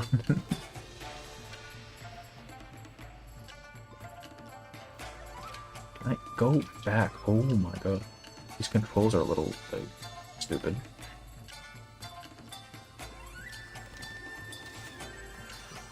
The minigame is yeah. I just didn't know the blue areas actually mattered. And also, hi you, how are you? Welcome. Heguang clenches his fist, sending dozens of blades after the tiger. They converge on it in an instant, only to ricochet outwards, bursting apart like fireworks. What on...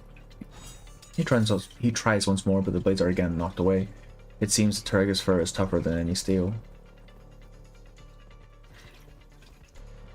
Right.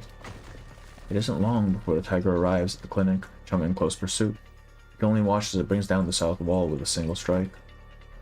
Careful! Oh look, there is one bot here. Oh yeah, they're chilling. Don't worry about them. Dr. Zhu, watch out. Tiger lifts its front paws high, then freezes. Hair thin silver threads lace around it, binding it like a fly in a web.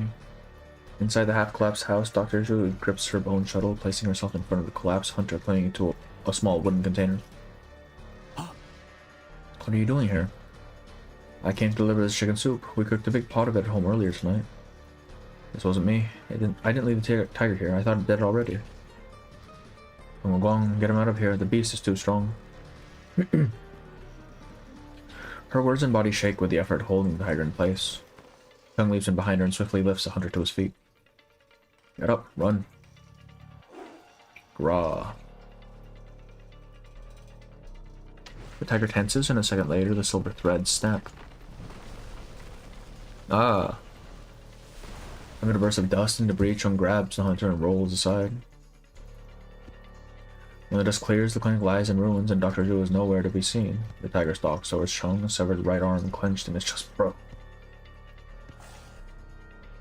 And catches a glimpse of Dr. Zhu's bone shuttle glinting between the tiger's fangs before it disappears down its throat. Alright, get out of here now. Go back and find the village headman.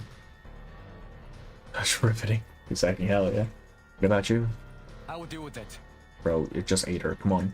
First time getting closer, much closer. The hunter flees at full speed as the tiger lunges towards Cheng. He slips past the tiger's attacks, leaps upward, and strikes down from above. Bro. Golden sparks scatter as white fur and cold steel collide. The strike has forced open a hairline cut in the tiger's hardened hide, but the blade is now lodged in it. Cheng grips the blade's hilt, closes his eyes, and draws in a deep breath.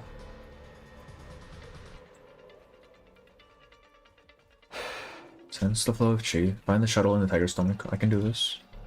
It takes a moment, but soon enough he begins to feel the flow of chi in the tiger's body. Through the muscles, I can feel it, the shuttle's unmistakable chi. The innards of this arcane creature have turned and tangled his chi into a chaotic mass, one that Cheng fears he lacks the ability to unravel. As he probes further, the chi grows cold and dense as if it were closing in on him. It's cold. Cold, like winter. I can see the criminals. I didn't even look. You fool of a boy, you are not to use your arcane skill again, do you hear me? Are you trying to get us all killed? It's best you don't come in training tomorrow. You're not selling the house anymore. I see, my condolences. Is he really dead? He's really dead. An accident. Who would have thought a military officer would be so fragile? Did he fucking kill somebody? No! Wait, Cheng killed someone. Huh? Snow drifts down onto the narrow courtyard. In Guangzhou, it seems the snow never truly ends. How can I find what he wants? Where do I even begin? I've already searched every corner of the courtyard. Returning empty-handed would mean admitting defeat to father, and I refuse to do that again. The stubborn child turns his gaze towards the open gate and beyond. He told me never to go out there. That once I step through the gate, I'll never be able to come home again. But I have to. I have to go through it. Maybe what he wants is on the road, and if I can find a way out, then I can find a way back in. He seals himself and takes a tentative step outside. Heguang, trust yourself in this Shi. It'll show you more than your eyes alone. No small Cheng such. Yeah, actually, they didn't. He doesn't actually have a small. Oh, neither did Heron actually. A slight tremor ripples beneath the snow. I found it! I found it!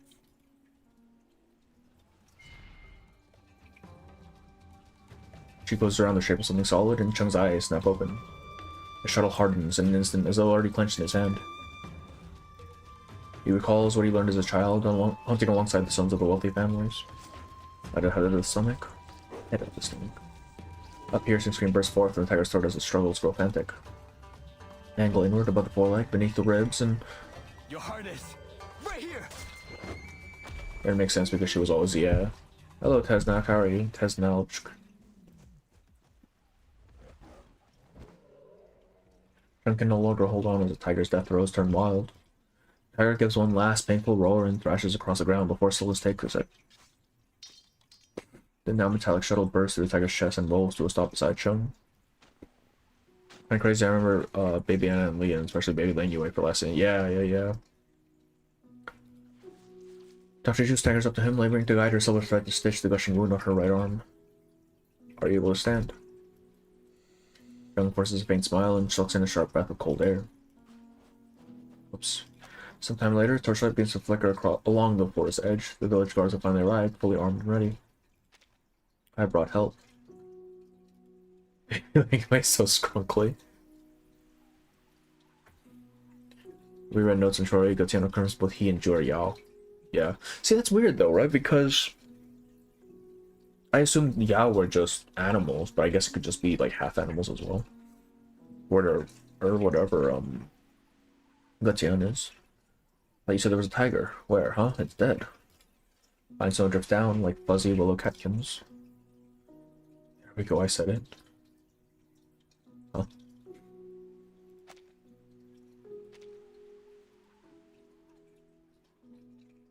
Oh.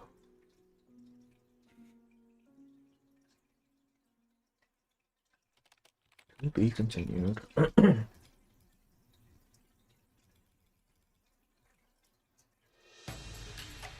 A celebration. Huge. Kind of Yao, or as you put it, an arcade. Oh, so for them, it's just Yao is just any arcade, or at least in 1.6. That's interesting. Because the Yao, the definition of Yao we got here was a lot more specific, wasn't it? Celebration.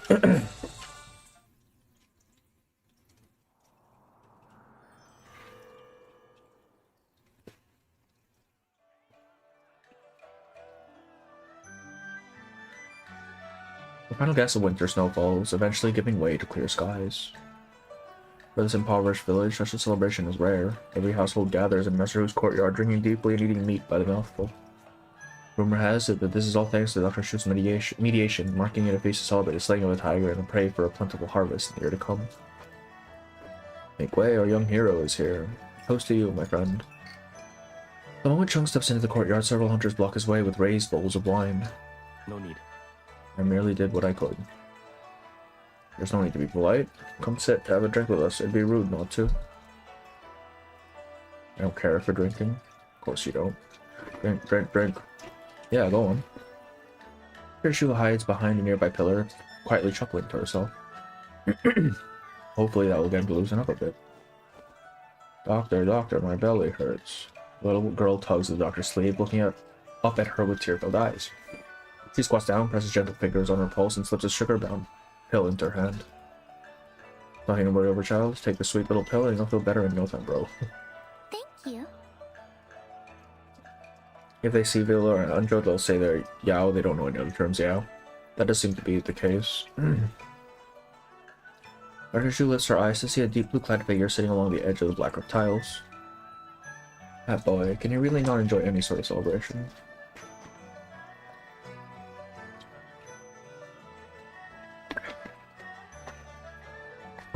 She climbs the ladder up the eaves, one step at a time.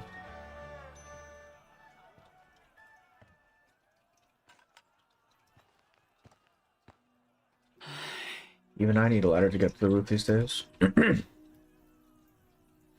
are too many people down there. I did only my duty. There's no need for all this gratitude. I saw the tiger fall into a ravine. How was it able to survive? Such things are rare, but not unheard of. He doesn't have a hand anymore. Oh, I didn't even notice. Wow, they actually took that detail. Shit. Perhaps it was not a tiger at all, but instead of beast possessed, controlled by some arcane means, or perhaps it was some manner of mindless spirit. I heard once that a long time ago a horse once shot off a cliff only to find a great fortune, even ascending to immortality. Is that Jew? Is she talking about Jew? Please. Please. Or at least the bridge for the Neutral Festival. Dr. Shu opens her wine jar and sits cross-legged beside him. I tell you no lies. Who can truly explain matters of the arcane? Anyway, I'm here to inform you that the clinic hasn't had a patient for 3 days now. You should seize this opportunity while it lasts. Remember my words about waiting for the perfect moment to strike. Her right sleeve hangs empty, the torn hem still unrepaired, giving her a slightly disheveled appearance. John grips his left hand tightly, lost in thought. What's wrong? You can't make up your mind. Credentials, huh? I must ask, why do you wish so dearly to become an official? No. To overshadow my father's name with my own. One morning he left and never returned. Since then our family has faced nothing but trouble. At one time the residents even surrounded us. They now simply move away. After the incident, many of my family couldn't stand the cost of it and returned to their lives in the countryside. We cannot give in to those people, and we can't run from the stain on our name. Don't bother with it. Don't bother with those who try to kick you when you're down. One day we'll prove our family's innocence. I mean, not really innocent. The sound of the villagers' laughter floats on the breeze. But you were innocent all along. In truth, it was my fault. She takes a swig of wine, her voice growing hoarse.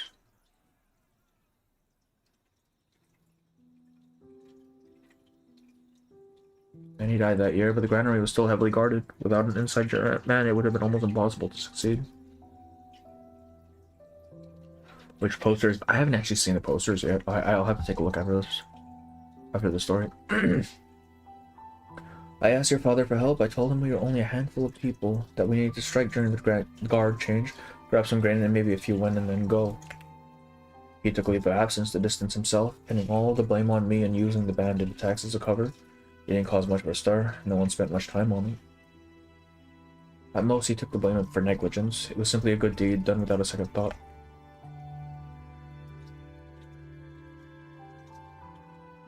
But more than just a handful of refugees came that night. When word spread, everyone argued to come along and grab a bag of rice for themselves. I figured I needed the help. After all, how much could I carry on my own? It was truly only ever meant to be a few more pairs of hands. I only wanted to help as many people as I could. The people below link arms, their voice rising in clamor. A little girl who only moments ago had taken medicine for her stomach chases her friends in the courtyard.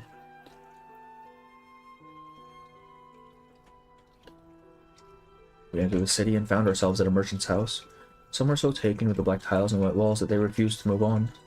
I was eager to get the grain and leave, so I took a few of my most trusted men directly to the granary. By the time I returned, the situation had already spiraled out of control. Fires, yelling, and screaming. I watched my friends break into houses and come out with hands full of jewelry. I shouted, "Are you out of your minds? Are you out of your minds?"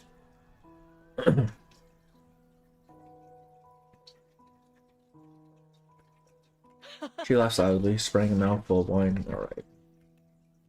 They said, "We're stuck outside the city, starving and freezing, trudging along dirty roads. What right do these people have to sit in the city, feasting in their fine halls?" Like what I saw when I first arrived here. Indeed. I stopped a few, urging them to hurry along. We sought to go back and hand out the grain, but most refused to listen. From then on, I told myself that those white houses held some sort of evil magic. Otherwise, how could they lure good people to their doom? After all, they all died in the end. A burst of noise erupts from under the eaves. I mean, I wouldn't say they were good people. They just killed a bunch of dudes. Told you I could make fire. Little flames dance at his fingers, and a steady fire burns in the middle of the courtyard. Coming down from the roof, the flames seem as though they were scorching the houses, or as if they only cast a orange glow on their faces. A proud laugh from the young man sets the children off, while the elders frown in disapproval. Dr. Shu tosses her wine jug aside, hops to her feet, and lets out a hearty laugh of her own. At the sound of her voice, the people turn their gaze upwards. Burn it all, burn down the house, burn down the walls. The houses were burned to blackened ruins, but rice grew in abundance from the fertile soil. Doctor, what are you talking about? The doctor's drunk, she's praying at being a general again. Why are you putting it out, huh? Where the flames fizzled out, the surrounding houses returned to their original dreary state. Dr. Shu sits back down, leaning against the roof tiles and looking extremely drunk. I'll go with you. No. Cheng clenches his fist. The iron shuttle hovers 3 inches above his palm, its surface marked with faint blood stains. Perhaps it was due to this tiger's strange chi, but the effect of his arcane skill had not faded. Instead, it had permanently turned the bone shuttle to metal. Shuttle Bones is dead, but the people need you.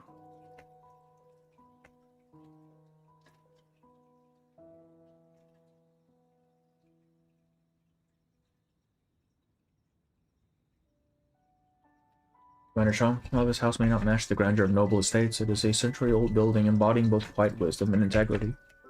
Look at these walls. They have stood for many long years and are as sturdy and white as ever.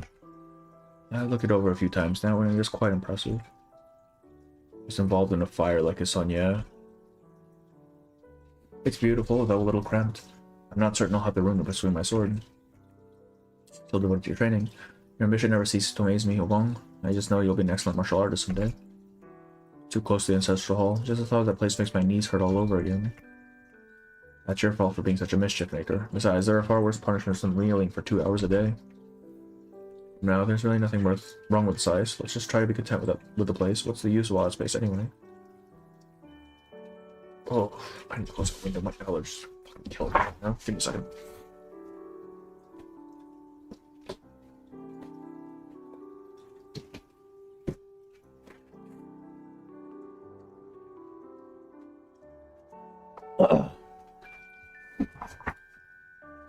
It's true. Let's sign the deed today. Excellent, excellent.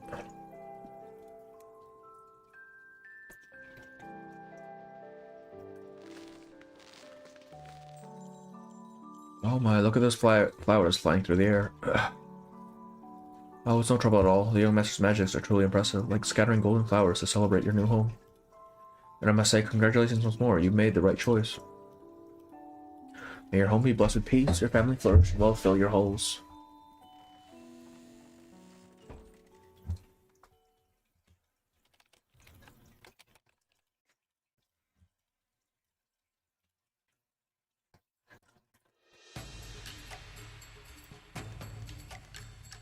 Age.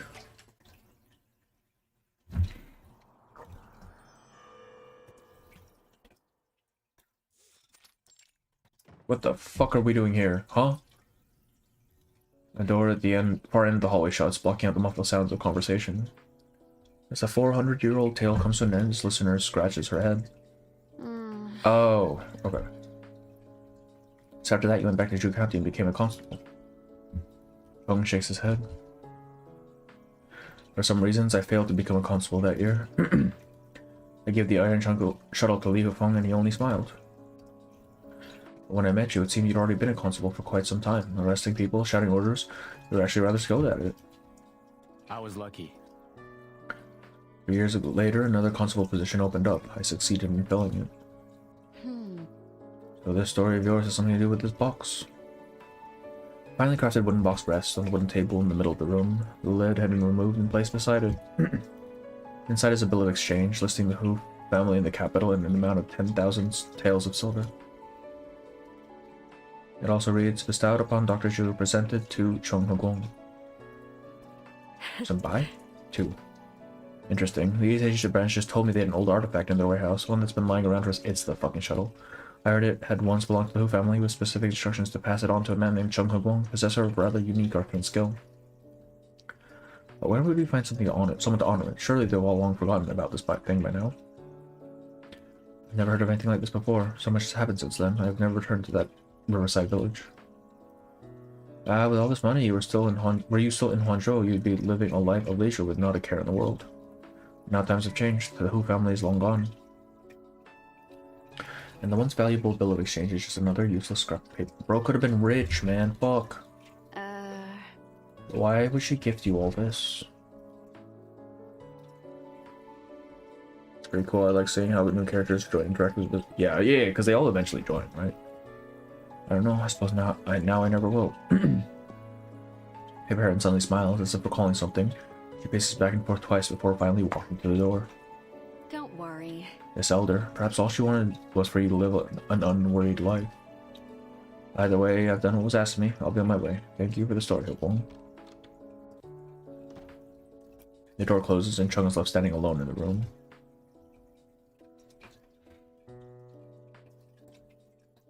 Just really wants to be a cop. Bro just wants to be a cop, man. He could have been literally anything else. No, gotta be a police officer. Cheng nods as he finishes packing up his bundle. Matters are settled here. I need to head back right away. Here, take this medicine. It'll help with her cough. Thank you. Surprised you're letting me go. I thought at the very least you'd resent me for what happened with your father. He made his decision, and he took responsibility for his actions. Sometimes I think you're much more alike to us bandits than your vaunted officials. Oh, don't tell him that shit. Cheng puts the medicine in his bag and thoughts for a moment. No. Do not misunderstand me. If you return to banditry, I will show you no mercy. Doesn't matter what anyone's intentions were. Things happened as they did, and everyone has paid the price. This is for the best. Your price is to be a doctor, and mine is to be a constable. It is for the best. You had no hand in all this. It's not your fault. You are not your father. I know, but that changes little. You probably think me a rambler by now, but why not stay in the village, huh? Live the life of a tiger-slaying hero. Why go back and put up with all that scrutiny? The offer is tempting. Slaying that tiger was indeed exhilarating. Doesn't matter what the intentions were, this guy had zero self-reflection. I mean, he's not wrong, man. Even if the intentions are good, if the outcome was bad, like, shit, bro. Intentions aren't gonna unkill people. One who has a beautiful white horse in the Chu County, where his mother still lives. One who is the son of Cheng. It is that hero's duty to protect that little white house. And how can he leave before the walls are repainted white? But In the end, I'll always be the son of a bandit. Constable or bandit? They're only words. no. They're more than just words. They're a gateway to the martial arts, to handfuls of silver, and to life-saving medicine. Just as the art enjoyed by the elite and common folk differs, so does their etiquette. Outside the home, one listens to teachers and superiors. Inside the home, one follows the manners of one's mother. The people of the county hold the works of sages and scholars as unquestionable truth. One must mold compassion and kindness for others, even when in crisis. One must carry integrity, justice, and honesty, even when in poverty. But none of them hail the brute who saved the village from a tiger. True righteousness can only be delivered through true righteousness. I literally was just saying this. This guy is fucking delusional. When I become a constable, I'll be fair and do right by the people. It's a more dangerous prey, the mule. The mule is the embodiment of all evil. But how does he not see that that is his entire character? Yeah. He's kind of embodying it himself, isn't he? Were I in charge of the militia here, I never would have let that tiger wreak havoc for so long, and I wouldn't have let any people die. Nor would I have let those refugees starve. None of this would have happened. You'll need to be a great general if you're to stop it from ever happening again. Of course it can be done. Once I become constable, I will rise to the ranks, militia captain, regional commander. Becoming general will be within my grasp. Only all it took were grand words, eh? That's not how the world works. She shakes her head. And again, if you can truly live a life of wealth and glory, I suppose that's not such a bad compromise. She smiles, a hint of melancholy in the curve of her mouth. Officials have always had beautiful homes. Perhaps your parents hoped as much for you. But should things go awry someday, you should know where to find me. I'll help you.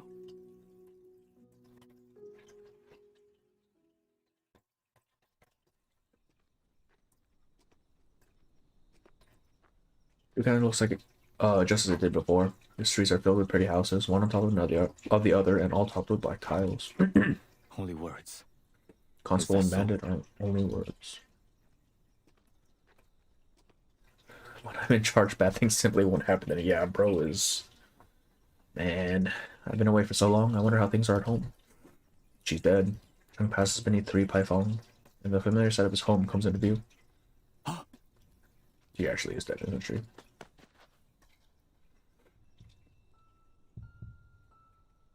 Tair had planned to sell the house and set aside some money. Those who came to look all praised it, calling the courtyard splendid and the house magnificent. A good house keeps its wealth hidden. You never know whether it was filled with gold and jewels or rolls of the finest silks. They walked in full of envy, but left sighing and grumbling, because there was nothing to be found in our house.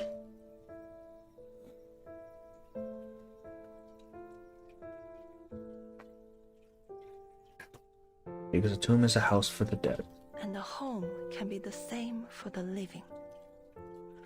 This ancient house had played host to countless masters, and now it adds one more to its history. A long white banner flutters in the wind, scattering the red May blossoms on the ground. Yeah.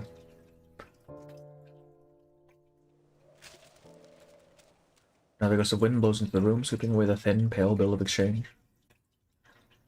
Seeking victory in the wrong place only invites further misfortune. The bill floats out the window, soaring higher and further like a bird in flight, until it goes beyond the range of his arcane skill, becoming a barely visible white dot in the distance. Paper Heron pokes her head around the door. Oops. My memory is terrible, you know. There's something else I forgot to mention. I bumped into some folk from the East Asia branch of the Vigils Bureau. They're looking to recruit you. Who could that be? About that, You know them, right? Their job is like that of a constable's catching thieves, right? He's gonna become a cop again. My may I fucking god. ask? I'm just passing along the message, so what do you think? Cheng looks at the empty box, a barely perceptible smile crosses his face. Let's talk about it later.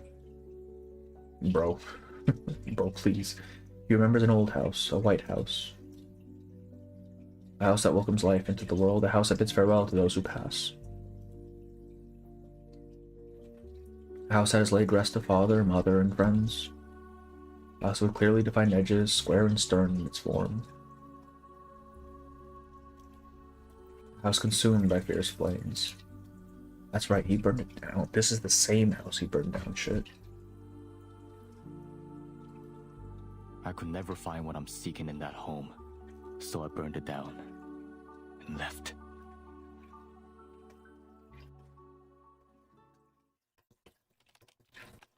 Yep. I like that one a lot, actually. Like, I know we make fun of Cheng because he's kind of stupid, but my god, I really like that story. Why not cleave?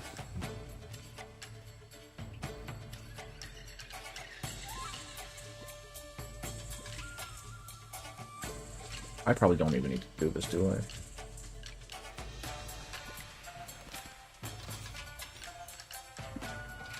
Whole point of the story was to explain why Cheng was okay with burning down his house.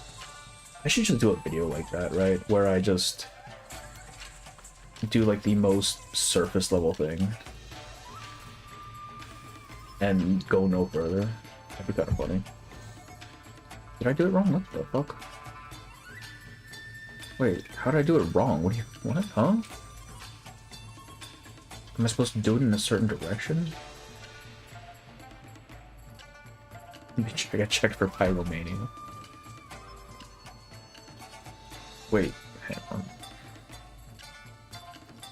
Okay, so I did this the first time. It's the same fucking thing. Oh. Okay, what we said.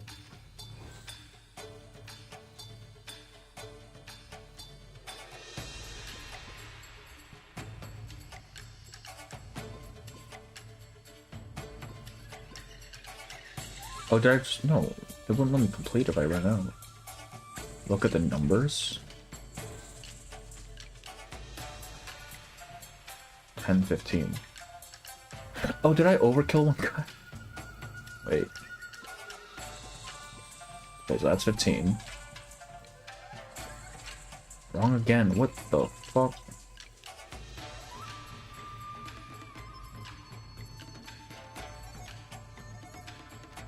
Yang Cheng team is kind of canon. Yeah, because Vigils Bureau, right? I'm so confused. Is there supposed to be a difference here?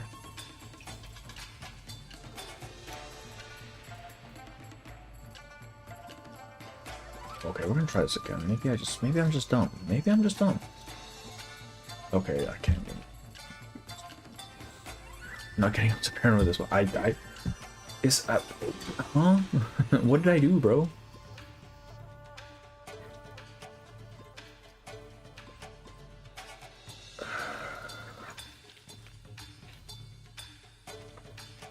You had it. This was right. Okay, I see the lag is making me, or I mean the chat delay is making me wonder if you mean this one or the one after that.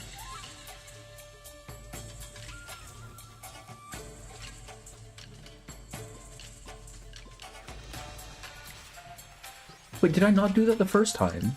Did I get it mixed up and hit this guy with the 15? The 10 with the 15 damage?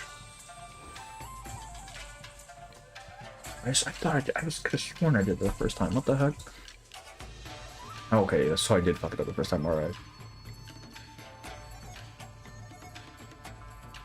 8, 11, 15.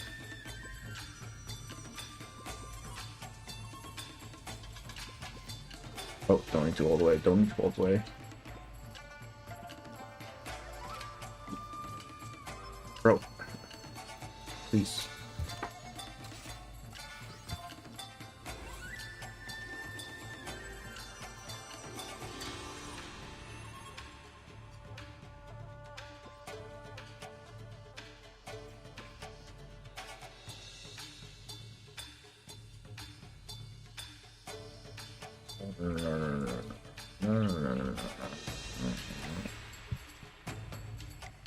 So, duh, and then... Oh, there's one down there. Okay,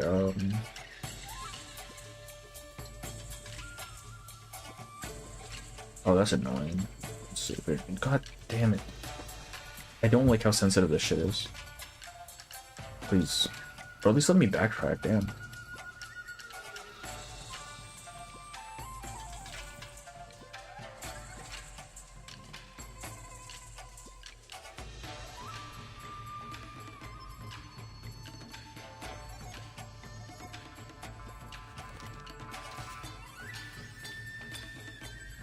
There we go. Got him.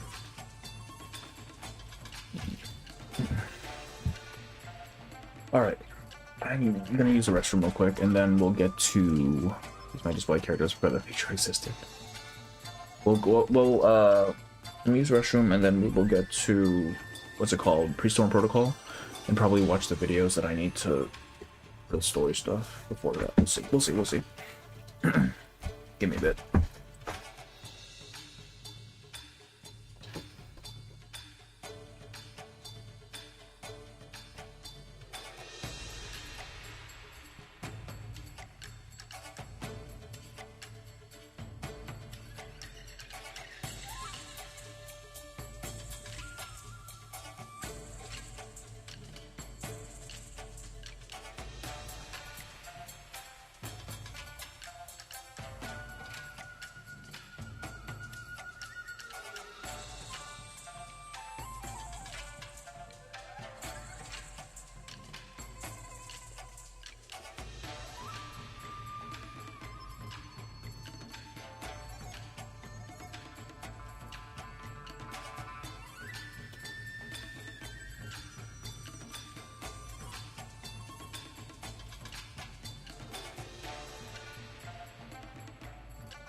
That's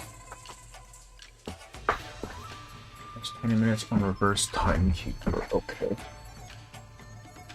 Let's do a quick recap of that.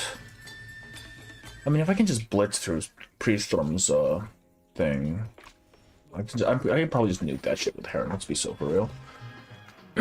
Guess the trailer's either tonight or tomorrow. I wouldn't be. How early does the trailer usually come out? Is it 2 weeks prior? Shit.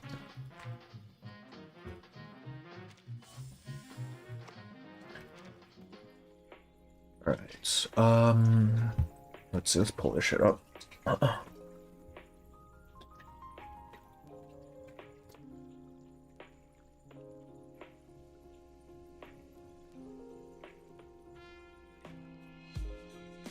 can choose if I get all the rewards. Yeah, that would probably help actually. How does this fucking program work, bro? Browser. Okay.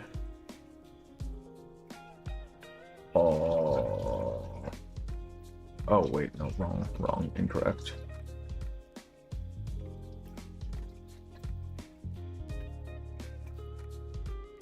Is it window capture? 500 points every time. How many points do you need? Why the sullen look, hmm? Something weighing on you? Come, sit. Let's see what this coin has to say. Heads and all will be well. Tails and, well, let's just say you're in for a lucky escape.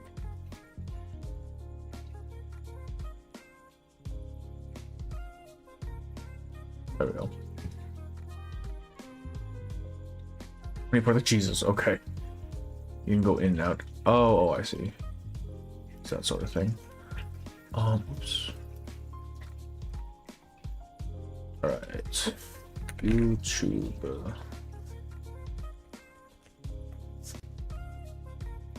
Everything online. Oh. Timekeeper. Where is Timekeeper?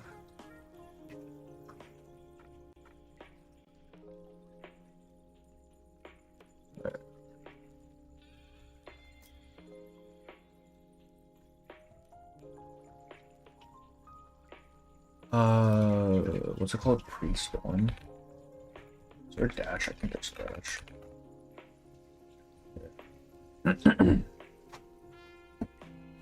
So this is a. Oh, I didn't know that place. On a vacation rental, if it's not listed on Booking.com, it's invisible to millions of travelers on our platform. What? Don't let your vacation rental be invisible. Video below. Get seen, get booked. On Booking.com, Booking.yeah. I'm here to talk to real parents about the dangers of That's all. Let's see. Second time beginning and after. So this one?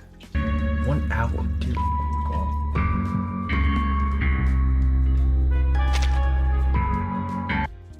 Yay ads, yeah.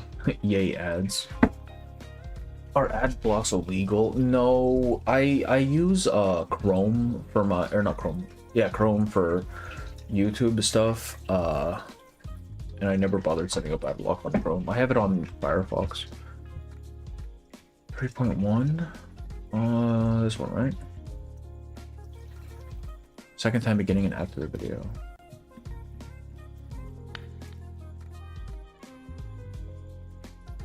Oh, so okay, I see. So second time and then ending. Yes, is that what you mean? Also, let me kill the volume on this real quick. Pause that. Sound, let's turn it down. Okay. Watches a Pair Night Watch. Yeah, it's a reaction stream, guys. Look, I'm actually doing a reaction stream. Isn't that crazy? Okay. Wait. Make sure this is all good. Okay. Quit your whining, Adler. Got a letter for you. Man, none of this shit's ever voiced, please. For me, this just looks like a piece of regular Laplace calculation paper. What makes you think it's for me? 1, it was shoved into your door. 2, there's a big read it written on it in black ink. Medicine Pocket rolls their eyes at having to yet again spell things out. Honestly, who does something like that unless it's some kind of complaint?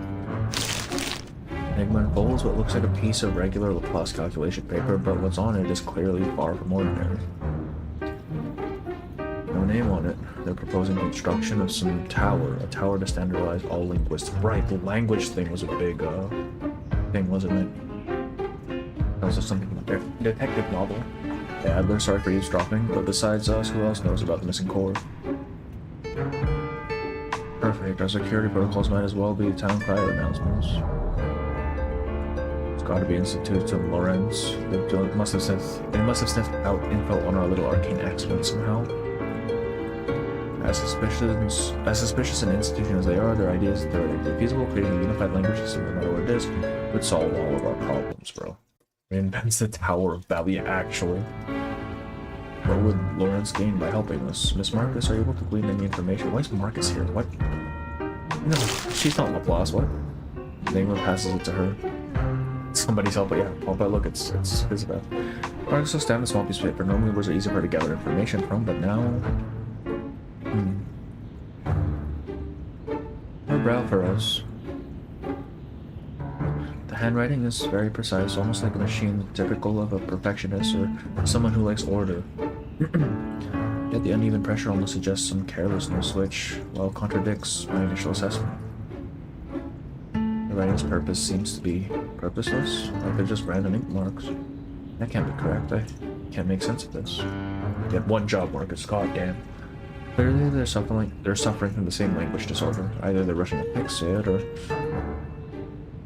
whenever something even slightly connects to the storm, they show up in swarms like critters. I guess even a simulated version counts to them, especially now that it's obviously showing anomalies. The video's pretty loud.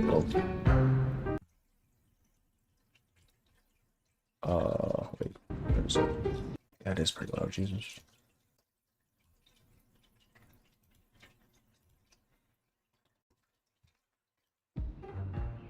Task now is to build a massive tower inside the box to somehow get everyone to speak same, like literally just babble, Jesus. Seems another trip in the toy box will be necessary. At least this time they know exactly what needs to be done. Wait, there's a story prior to this then, right? I don't remember what it was, but there is another story prior to this, I recall. Be sure to offer support from the outside, Researcher Adler. The best support you can offer us now is to get us all hard hats, since we'll all be in a construction zone soon. Oh, and make sure to get an extra large one for yourself to fit over that fish tank of yours. Yes? Okay, we'll go and watch that after this, I guess. It's the full context.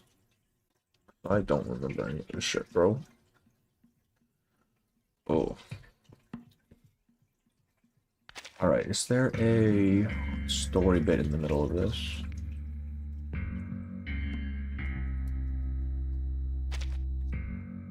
It seems like it. Oh, was that the only story section for this? What the heck? No cutscene, it's all in-game. Oh, I see. The above has other. Where moisture is abundant. Oh, look. Tatcha the Dewy Ice Cream. I don't think I read that right. Skin cream. Oh, there's a little bit of... Oh, numbers. Yes, I love numbers. This is the right one, right? First time explanations.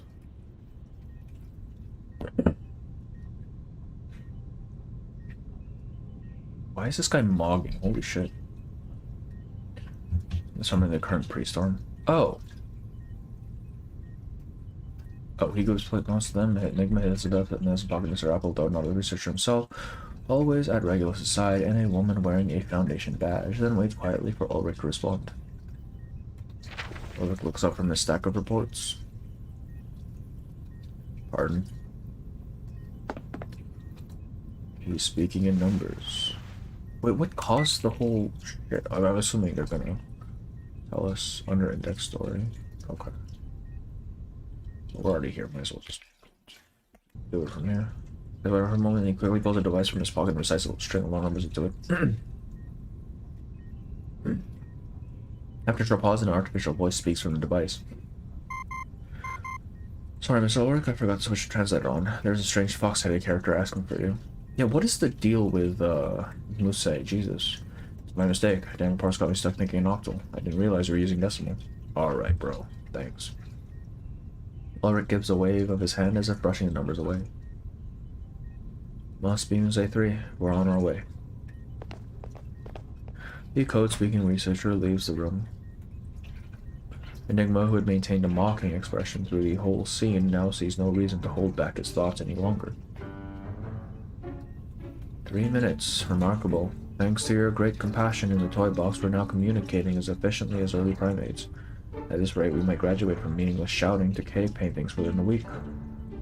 But there's still more prior to this as well, dude. Number 10, which is 18 minutes longer. Okay. Military efforts.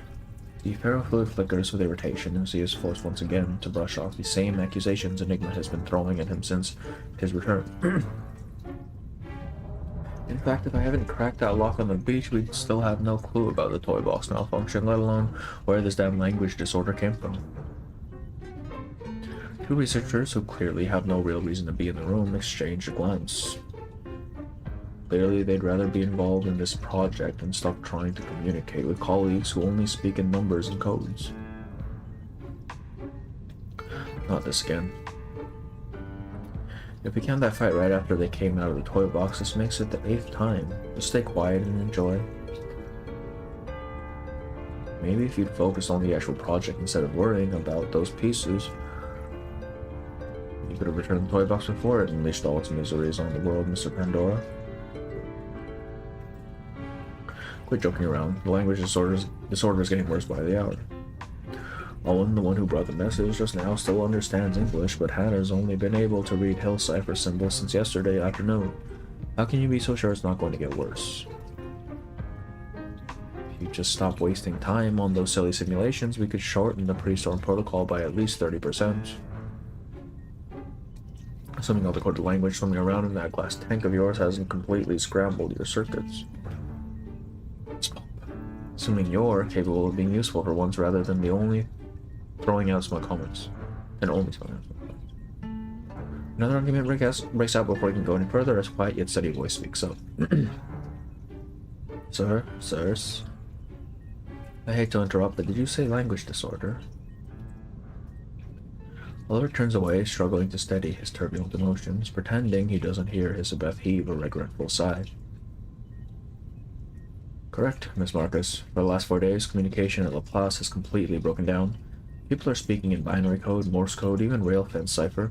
Almost everyone has switched to encrypted languages. We think it's linked to the toy box we've been using for our pre-storm protocol simulations. During the inspection last week, Muse 3 mentioned something was stolen. After that, the language disorder started spreading fast from the floor we keep toy box on, and it hasn't let up since. While we haven't seen any other effects beyond the communication problem so far. Marcus looks nervous. Are you concerned this could cause time disturbances? Sent Obake Pam Enigma Archie ended up trouble. I know the one you're talking about. She showed it on stream, I'm pretty sure. I know exactly what you're talking about. Please don't panic, it's not going to trigger a storm inside Laplace or anything. But it will absolutely wreck our weekly briefings, lab funding applications, and the canteen's ordering system. In other words, it'll throw off Laplace's whole schedule. I'm just wondering, how can I help? Codes and math aren't really my strengths. Didn't you manage to write down that incantation from the circle? You're able to push past physical barriers and understand the real meaning directly. That's your arcane skill, isn't it? Our current issue is also about language, mathematical as it may be. Your skills in picking out hidden messages might just be exactly what we need. Understood. I'll do the best I can. Ulrich gives a small nod, pleased to see even a brief moment of calm, focused discussion. Muse 3 is already looking into it. Let's go. We need to confirm our next steps. And that... You're seeing Skechers' alright, bro, come on. Everywhere. And now that famous design is in hands-free Skechers slip-ins. El problema, Please. California está carísima, Please. especialmente la vivienda. Y Please. los políticos típicos no cambian nada. Hey guys, do you want to porque vote le for tienen miedo a Tom las Steyer? corporaciones egoístas. I'll keep working to fix the toy box and try my best to slow down the language corruption, but I'm afraid I'll have to ask you to go back inside to get adblock back. I barely use this browser as is. I was just too lazy. You can't be serious. Plus, it keeps giving me that fucking... the YouTube telling me to turn off ad blocker, which is fucking annoying. McGlair is a two-headed fox plushie, his voice brimming with disbelief. This time it's different, my friends. The core of the toy box is gone, yes, but it hasn't left the system. I'm certain it's still in there somewhere, just not where it should be. There's a high chance, higher than 90%, that it's moved to the program layer, and that means it's deeper inside the toy box, but... Wait a second, Whiskers. Be clear, what exactly are we supposed to find? A piece? A component? Just need to find the right one. Wish from Chrome to Brave. Brother. Like, for something I barely use, I don't know if it's worth it. It's just more stuff. From what I can tell, the toy box cognitive systems aren't functioning as they should. Simply put, it might not have a fixed or familiar shape now. But not to worry, just as corrupted language still functions as a language, the core should still hold its basic cognitive properties. Perhaps you'll notice its shifting forms follow some kind of logic. They're interesting to get it, and I'm going to go through the skins and characters. I mean, yeah, fair. In order, Enigma seems any more relaxed. So what you're saying is we're hunting a Proteus with almost no leads. What the fuck is a Proteus? Precisely. So. Proteus. An early prophetic sea god. Okay, that doesn't seem right. Disambiguation. Sea god. What the fuck? Water god. I hate this game. I only wish I had some skills to give out. If I forget, if language and process become as bad, and things inside the toy box are probably even worse. You still have a translator. Everyone turns to look at Apple, whose long silence now feels less like a gentleman's politeness and more like someone caught in an awkward situation. The story of the actual... No, I just don't remember any of this. I have... Oh, right, he's speaking like one of those little black fuzzy creatures. He's a critter. I suppose critter communication does qualify as some kind of symbolic system. Like, I remember some of this stuff, but, like, I just need a refresher, because I definitely don't remember most of it. The apple skin has never looked so red. He quickly hands the translator to Ulrich. Please help this apple soon, my friend. The ferrofluid trembles deeply in his tank, probably equivalent to a deep breath for a human in an attempt to stay calm. Alright then, translator is a Proteus. Language and cognitive disorder sounds just like the chaos before the storm, but at least now I know how to deal with pieces. Mentioned Proteus in the main story. In the present story. I'm ready. Enigma steps forward, a dark look on his face. Considering how humanitarianism seems to overtake you at the worst possible times, it's safer if I handle it this time. When your teeth are sensitive, yes. even biting into a popsicle can hurt. Try Me too, bro. Clinical repair. I think that was the last of it, but we'll see just in case. Oh, gas is so fucking expensive now. It's like $6 a gallon. It's fucked up. Alright, that was the last of it. And then 10, right? This is the true ending, I assume. This is all story. Oh, is this it? Oh, is it told through thing? No cutscene. Oh, fucking. Oh, cutscene at the end. Okay.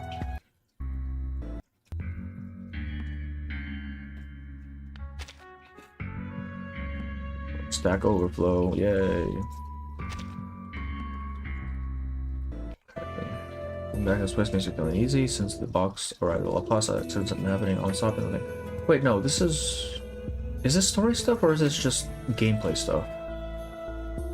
Okay, okay. No cutscenes, just writing. Okay, okay, so it is this stuff. This is the conversation, that's wild.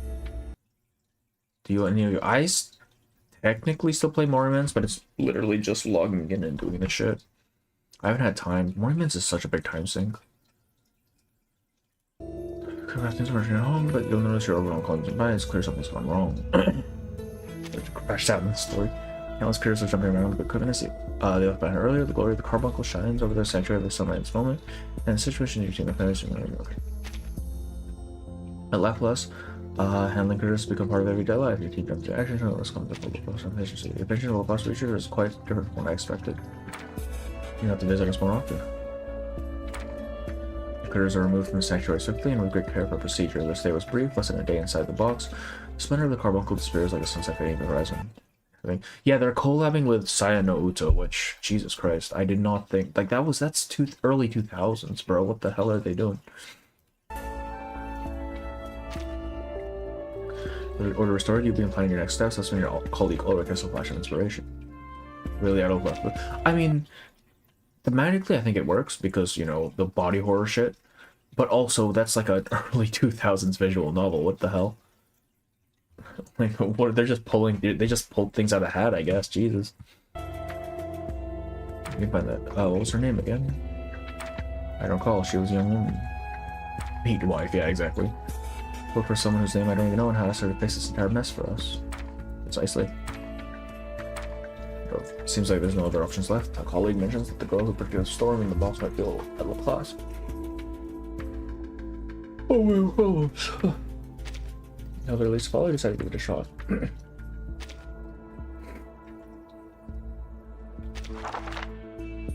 Okay, so next. There's also, yeah, it is. I don't know if I'd say Lovecraftian, it's more body horror stuff. Learning her name at last, you propose building a tower. Earlier, the box fell into panic due to facial language barriers caused different groups to act on their own, although translators helped for a while. You don't think highly or they think too much to speak of. It's a very hard procedure. All of a sudden, the girl supports you find energy to speak to the group leaders. Fortunately, both the Foundation and Xeno expressed doubts. The Foundation insists they must protect those in the box, while Xeno's too busy fighting against carbon. Yes, the critters again. What's the critters? Really in pain with some of the. I mean, yeah, that was just those visual novels at the time, right? Thank you for answering the task for your small team. Thankfully, the Laplace crew in the box won't get enthusiasm. Trackers hit swinging as a result of how big on the class build. For massive amounts of labor material, for better or worse, you do not possess an endless army of slaves. For better or worse, there's a small and increasingly tired team of researchers. Oh, okay, I can just skip this shit? Alright, cool. So I really just want the people talking, yeah? Support you. As head of the San Diego School Board, Richard Barrera led the work to close achievement gaps, making San Diego one of the best school districts in the nation. I mean, I bought Classroom pluses teachers the one I support Richard usually use, Barrera. For State Superintendent of Public Instruction. Richard Barrera will do what's Let's best for see. students. That's what he's always done. Since 1914, Antler has designed modern travel companions for every journey. Really enigmatic girl. Is it just like Burton Prime or something? Designed in Shit. Britain, made to last a lifetime. Let me refresh this. We'll do it. Well, we're about to find out.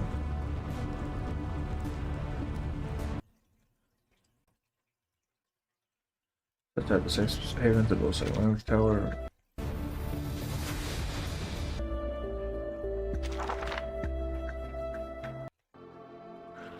People are feeling times at their faces.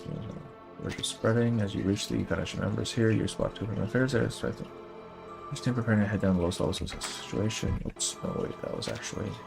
This is just a piece. Finishing last preparations for leaving. You approach them and greet them. After explaining your plan, they introduce you to the people in charge here. Literally unusable nowadays, yeah.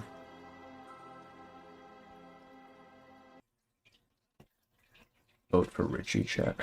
You got skip of it. Chromium browsers are literally unusable nowadays, yeah, kind of. So I don't think it's meant to be anyone. Oh, we fight her, okay. I'm not gonna way to you. I paused. No, I didn't. Just kind of stopped. By the time you arrive, they're currently to where to support you. You can donate, okay. Large amounts of material that builds on strange power. On the world, one person, you. While they don't fully trust your opinion, they can't deny the threat of the spray invasion. They will ask you to convince the other two and agree to accept whatever decision comes from this discussion. Your plan proved you need a rock solid. Are you rock solid? You're the first person who sticks to review. She believes evacuating civilians is top priority, and that investing heavily into your tower project will divert vital resources from that task. Correct. Larger sanctuary provide housing and help you with evacuation. Takes time to debate or answer. Openly, if any Laplace team may use. Okay, wait, hang on. What is this fucking toy box? Like, I assumed it was a simulation, but there's actually people living here? What's going on?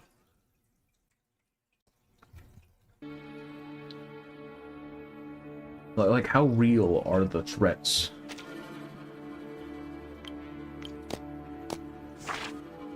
Because it seems like it's pretty fucking serious. Jesus. I'm trying to full ownership of the tower afterwards. The Foundation's politicking experiment to make such a ban. He justified the purpose of maintaining order in the future. Security given the Kinder Cassia, it's clear it's yeah, Foundation, all with Foundation. It's basically an alternate universe. Oh shit, okay. What the hell? We're just running experiments in someone else's universe? That's great.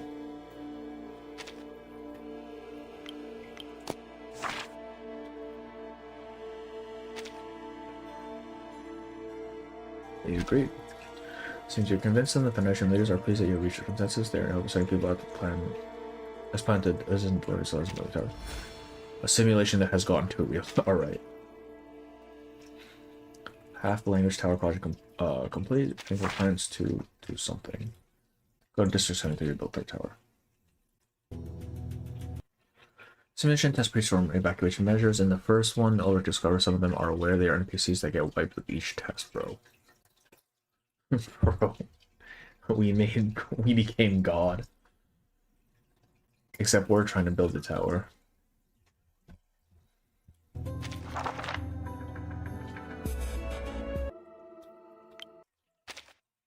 James command post is expanding on assault. Soldiers within the area intending to wound you make your way to the commander who recognizes you already. Passionate mission against the Krait's gang of the fishbowl in the sanctuary. Saying it'll be easy after all you and your commander are acquaintances, but to your surprise, he turns you down. Oh wait. How did your eyebrows transition from the last apartment to things like that? Could you teach me? No, you don't have eyebrows. You have eyebrows? There doesn't need to have any deep motives. His refusal on pure practicality. They are overwhelmed with their ongoing conflict against critters because of this storm. The most supreme warlord's critter army is spiraled out of control. He points to the scene of battle, saying that it's open before. They're not even real people, man. Just let them die. Holy shit. You offer assistance in fighting the critters, but deep down, you know they'll just keep coming. The alchemy of potions might be useful, but your team consists primarily of language specialists, not alchemists. I can clear inside edge, you'll have to start thinking of another solution. So you simple plus. First universe is a simulation as well, then yeah, bro. They got fucking Roku's Basilisk. What? You recognize arguments? A rock and pirate? Okay. Why are they here? Potion-maker lights up as she realizes who you are and immediately launches the explanation. It seems they intended to journey to the critter kingdom via hot air balloon with the hope of calming the critters with music, but the anti-aircraft gun shot them down over the camp, and now they've been... Is that another fucking boat for Regulus gone? Jesus. Will have any chance to calm these critters. Oh, it's a hot air balloon. She insisted that a proper young lady would never lie. So also she says her potions could help repel the critters from now, but without a balloon, their constant plan to move forward. She's just helping them that perhaps, you know, would be grateful for their support.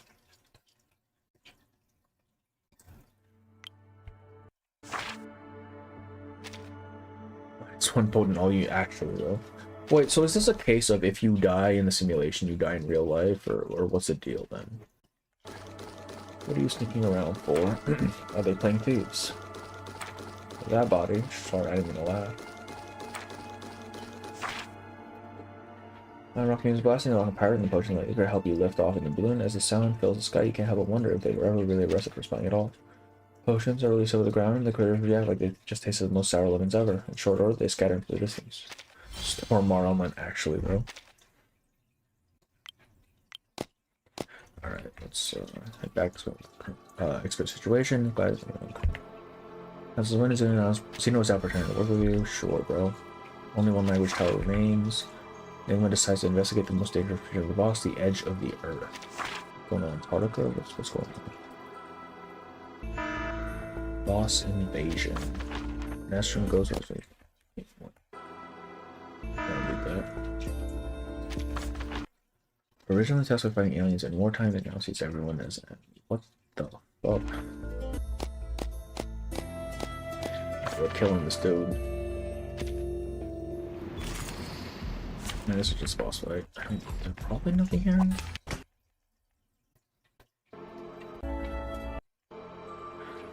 Foundation's amazing. Okay, the ground of ages completely language away from this land. The people left here have become incapable of communication. They stare you with blank eyes, their eyes no longer showing any emotion. To be honest, you still don't understand all of compassion at all. Even after all you've been through, you can't really shake the realization these are only pieces of data in the simulation. Maybe you should try talking to them. You're added to the lowest level. Obvious, it's fucking Greta. What? Do we really have to go? Oh, why is it Greta? But like, what if I know who you are, outsiders? So I know how dangerous it is down there. We can't rely on you outsiders forever. Talking about a long time ago, yeah. So, is that so? Still, if it can't be avoided, we have to go. Why you specifically? If we're all just pieces, anyone can go. Let me do it instead. You care about a piece that resets after every failure, bro. I don't. No. Thank you for your advice, sir. It's good to know people that know that even if we fail, there will still be people like you. Damn. So this one actually does just look like Greta. Damn. Mr. Enigma. No, Marcus, don't look. Let's go. So long. You watch as they enter the area, evidently frustrated.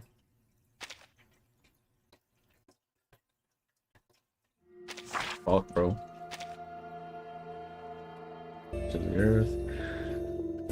Also, the foundation will complete the part of the tower. Construction now, only the top level remains unfinished. Now, Ulrich has given up his observable into the box. His answer report beside you, going into meticulous detail about plan operations. Even as the three groups were protecting the sports, you two are now alone. You glance at him and at the pale land ahead. Stepping closer, you pull off his glass head, causing his body to collapse immediately.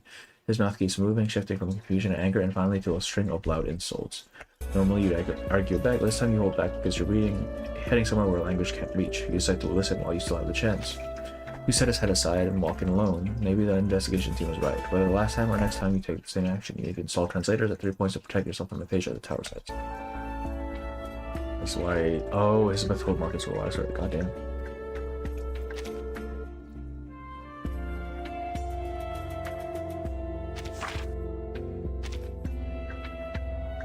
He'll do it himself. I'm gonna be honest, I'm not really a fan of this sort of storytelling where it's all kind of spread out across gameplay. It's a bit annoying. This is target translator setup point you can start anytime. Because I think it takes away from like the primary strength of Reverse's narrative, which is, you know, the prose. As you move towards your destination, language starts to break down around you. You try to hold on by mentally repeating every word you remember. The effort feels like fighting against sleep. Your mouth soon loses the ability to form clear words until each word you repeat comes out as infantile babbling. Soon you can't even babble anymore. Only one syllable seems possible, like a baby's first mama, but when the person it's meant for is gone, that last emotional connection fades too. You reach a point where your thoughts themselves no longer form coherent words. You cannot hear them, cannot see them. You think now in abstract concepts, as someone blind and deaf from birthright. A sound breaks your distracted silence. You spot Lucy in the sky, though it looks like a replica because of a strange coloring. A temporary translator falls to the ground along with 2 La Plaza employees. Our new Lady Simone airship, we upgraded it with the latest jet propulsion system. Lady Simone. The Laplace Duo is happy to help you and excited about finishing the tower. Your presence alleviates some of your aphasia symptoms. Watch the video. I'll play through it because I had to play through it regardless, right? Completely drained, fighting the urge to stop. When your backup battery fills out, the aphasia comes rushing back in a turtle wave. You're still overall broad codes. Okay. This action stays separate from language confusion. Your focus lands on a small furniture tent made from a familiar material. You remember seeing it before near those stairs on this level where you once talked to its owner, so you push forward. There's no one inside, but you find 2 translators, a battery, and a notebook with coordinates and notes on aphasia under different conditions. You imagine the researchers camped there, watching and recording data. You realize the difficult choice that you must have made when they were down to just this final battery. Rather than evacuate, they sit to document the advanced symptoms, gathering every glimmer of critical information, trusting that you would come. You slot the battery into your translator and grab the notebook. It feels too soon to accept this colorless world as your aphasia starts to ease.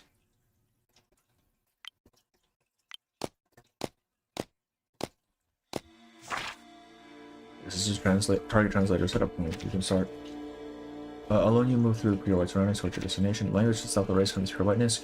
Who can even mourn its loss? Along the way you communicate with various pieces, whether kind or ill intention, joyful or angry. All of those emotions were once conveyed through words, but here language is gone, leaving their sentiments to scatter like dust in the wind. Your translator begins to sputter and slow. You forget how to speak. The irony is sickening. Language has always been your greatest strength. You were able to debate Ulrich on equal footing, yet now you can't even make a simple sound. Even the idea of language is nearly lost to you. Researcher Adler explained why you abandoned me by the roadside and stepped on my body. An annoying voice reaches for you from above, accompanied by loud music.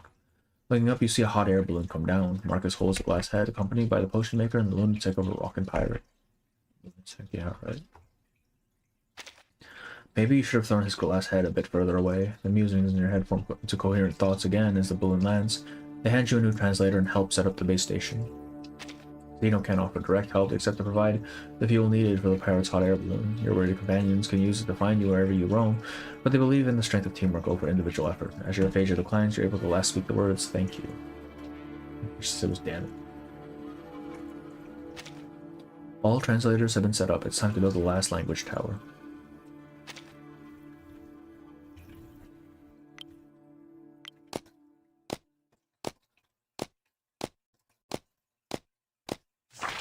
With the base station built, you reach the tower center.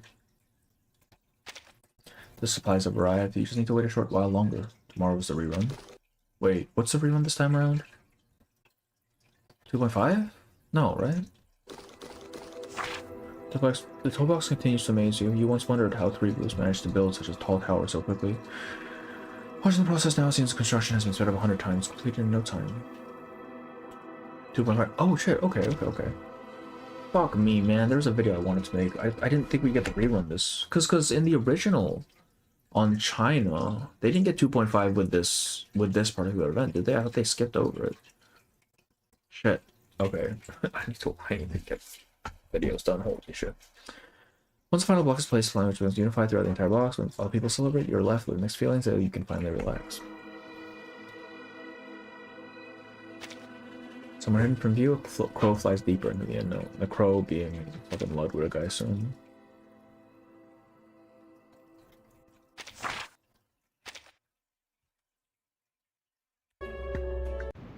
Oh, and now we beat up this fucking dog.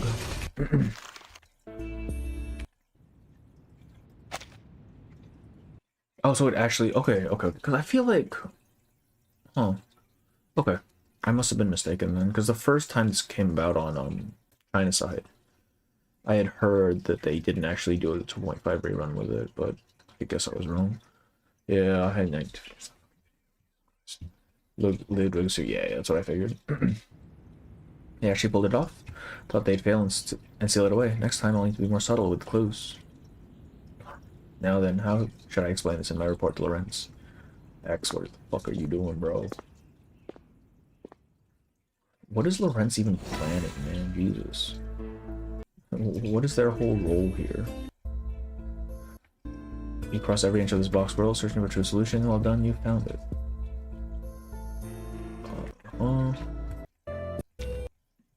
Okay. Alright, now we have context. Fantastic. We'll do one run of this thing. Wait, okay, so... Do I need to,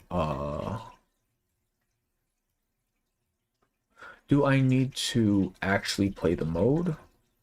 Or can I just blitz it and try to one-shot the boss with Heron? Like, is there story stuff in the actual gameplay? Turn the sound back on.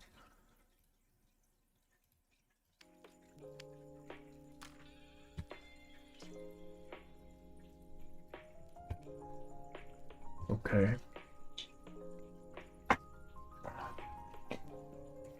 Okay. Let's do this. Start simulation. Start. In the toy box. Rather than having his plus be into the Foundation cause, Lorenz research even the forbidden stuff. That does, yeah, that seems to be the case, honestly. No expired date on Prison protocols, events for the story, but they are always close to where you start. Okay. Wait a second, researcher Regulus. What? You say you're planning to do what now? Including my 232nd, 233rd weekly performance indicators, odds. You see, I've got to finish my report on applications of optical arcane skills and architecture. Jesus Christ, I always forget she's actually smart. Then meet with 37 in exactly 5 hours to discuss launching a universal algebraic geometry curriculum. It's the third time you asked me this, Mr. Ulrich. It's some kind of new employee evaluation protocol. Start stuff in the gameplay like that. God damn it. Can't believe I'm saying so, but I think I prefer logic puzzles than mathematical riddles. Evaluation, logic, riddles. Researcher Regulus? You said you found them all. What was it? A crushing bore? A bore? Hadn't we reached a consensus? There's nothing more rocking in the world than through man and that. Okay, what's wrong with her?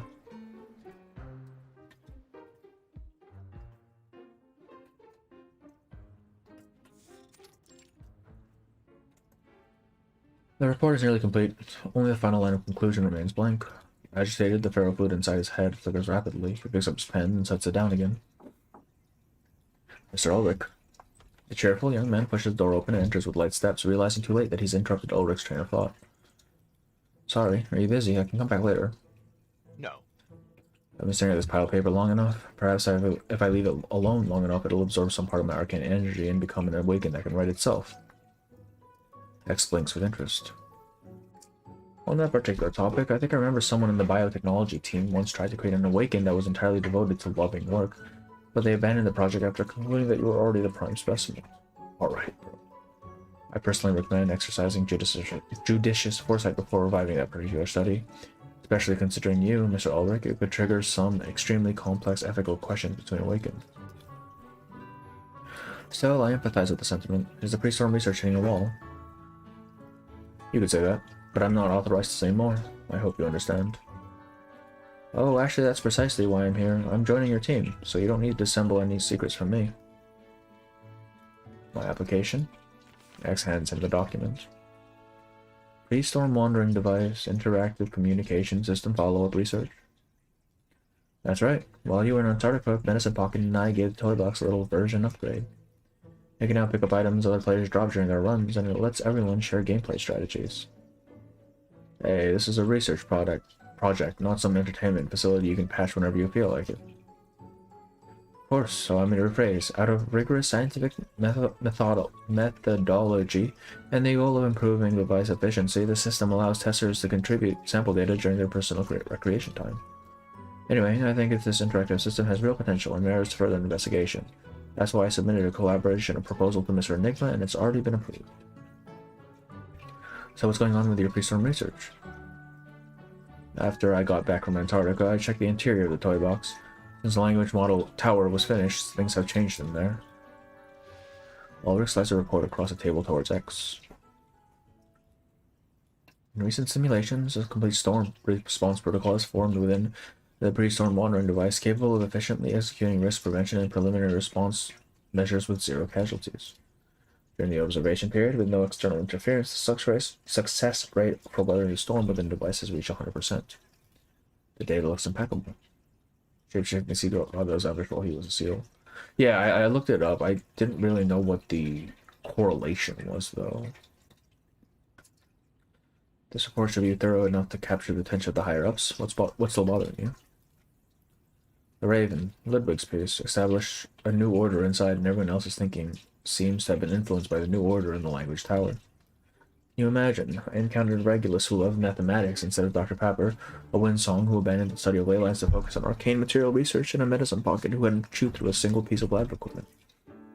Everything progresses smoothly according to indicators and schedules. Every employee strictly follows orders from above, devotes all of their energy to research, and works at maximum efficiency. So everyone is committed to their research and behaves rationally? It seems a little far-fetched, I admit, though I thought you'd welcome a more orderly and efficient class. Core kept shifting shape so they could fit. Oh, okay. Alright, false. X shrugs and sets the report back down. I'm just here to coordinate on the collaboration. I don't have clearance to interfere with the research, Mr. Ulrich. Personally, I hope your project goes well. Just consider it a colleague's private well wishes. X leaves. The document lies open on the table, turned to its final page. Ulrich picks up the pen and writes down his final conclusion. However, for reasons unknown, all participants have adopted behavior patterns prioritizing efficiency and results above all else, exhibiting a worrisome lack of humanity, increasing Is Lorenz trying to use this universe as just a giant fucking computer?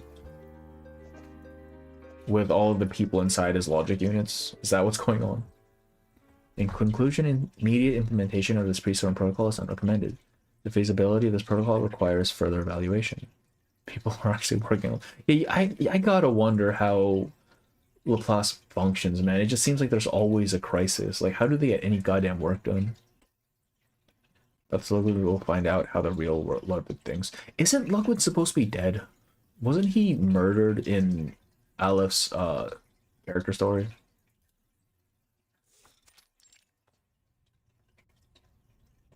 Like, that's what I've been wondering, because we've seen him quite a lot recently. So this is Mr. Ulrich's perspective. But Mr. Enigma has a different view. You're putting it nicely. All that yelling you did at Ulrich was pretty disruptive, if entertaining. It's humorous to hear Medicine Pocket of all people use the word disruptive. You know, they say crisis breeds innovation, yeah. Their conversation has drawn more than they initially expected. He went missing. Oh, he went missing, not murdered. Okay. Enigma pinches the bridge of his nose and turns around. Why are you all still here? That's a good question. X, why are you here? Because I formally submitted my application to Mr. Enigma, Miss Volunteer. Volunteer perfectly reflects we Melusine's natural generosity and selfless spirit. Some of us don't need an incentive to help advance scientific progress. Oh yeah, that reminds me, I need to clock my overtime hours. Oh, right, that's a fucker. Or redirect it to our research budget. Volunteer members should get their own special allocations. Reasonable, n'est-ce pas? Agreed. Besides, two already read that report ages ago. We really should already count as being on the team. Ulrich catches on to something from the snake's statement. You read the report. When? Having accidentally stirred up trouble, the little snake retreats into Hezebeth's blue-green hair. Hezebeth, slightly flustered, points a finger outward. Just had dinner. We're literally on the first thing of Restore Protocol. Medicine Pocket also read it. What? Why? Speaking of which, who gave my report to Adler? I haven't even submitted it yet. I need the latest data to tune the toy box's interactive system. Yeah, you're the one who doesn't know how to lock your office door properly. No. That's impossible. So you read it and then submitted it to Adler. Who has time for that? I just left it. They hesitate and chew on the ID card. In the pot by your office window, we think. Alexander spotted it when we went out to play. Ever since we learned there was a shape-shifting snake inside the toy box, he's been obsessed with anything related to it. By the way, that window ledge has zero security. You really must put it somewhere less accessible. Lawrence always helps Laplace in their studies and make believe that Ludwig is a traitor. How many people, including snakes, have read my report? Well, of course, we Melusine share consciousness between all our snakes, but aside from that, we promise we haven't told anyone else. As you know, I read it during my last visit, Mr. Ulrich. X and Hezebeth show identical, meek, polite smiles. Or actually, you know, people in Ulrich thinks that's not how Laplace works, yeah. He's used to the dysfunction. Enough. The substitute director frowns and cuts off the spiraling accusations. Regardless, I've read the report, and I disagree with Ulrich. Yeah, of course you do, dude. We'll enter the box again, submit separate reports, and try to resolve that core problem of yours, Mr. Fox. That's wonderful news, dear friends. I think we just nuked the fucking toy box, man. Fuck it. Both of Musée 3's heads display cheerful expressions, totally unaware of the chaos around them. Lots of people are so rude intellectually, too. They just ain't right, man. I also happen to have excellent news. I bought the sealskin unit. What do you mean, sealskin? Oh, the key to capturing produces it. Alright, so metaphorical sealskin. Spot on, old chap. Don the sealskin and sees the shapeshifting god, be he snake, rooster, tree, or flowing water. That's how the story goes, right? Once you obtain the core, the stabilization device will cause it to adopt a single, stable form. That way you didn't have to worry about losing it again through distraction or having those dizzying transformations scramble your brains. You can scramble our brains. Not anymore. I can practically guarantee that, brother. This fox. The fox fleshly adjusts the toy box to smile. His tone is inviting as it is oddly sinister.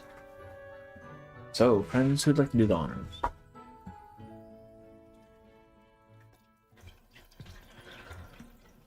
knows whether to be such an efficient organization inside the toy box, but it has never been a good thing for Laplace. On a matter that concerns the LCC's future, both Enigma and Ulrich maintain their usual caution and restraint. Enigma thinks this efficiency keeps Laplace alive, while Ulrich sees it as something that erodes humanity. As for their colleagues and assistants, the center pays them to watch the show. Could there be a more interesting life? At least if two nominal superiors look to experience it firsthand, write their feedback, and submit a ticket. This is a toy box after all, not the true earth beneath their feet. Could be playing in the future. That'd be kind of neat. Okay, so I'm gonna be honest with you. I'm just gonna blitz it. If there is story stuff in the thing, we will do that next time. But it is 6 in the morning. Hey, Ironicus, how's it going in there? Looks alright. Most of the facilities are different, but they're still running. I'm assuming I'll see the story stuff in the next run, right? Like shortly. Let's play around then before they return. Play around. Good hurry. I saw them heading this way, arguing the whole time. We better move quickly. So why me? If I recall correctly, this is the Silver Sanctuary. To set out, we first need to start exercise. Okay, we're doing another tutorial. Bro. Change with one tap. The map's different from last time. It really is constantly changing. First, sorry, Miss Isabeth, are there any beginner maps? They're all pretty similar. Each one has different resources. You can just pick whichever one appeals to you. Thank you, Miss Isabeth, and I will choose this one. I'm ready to head out. Does not matter. I have a paper heron. Does not matter. I have a paper heron. Why? They really need to give me a tutorial every time they run this mode. Level 2 looks like a separate room for improvement. This means you're more to level up. Alright. Heron.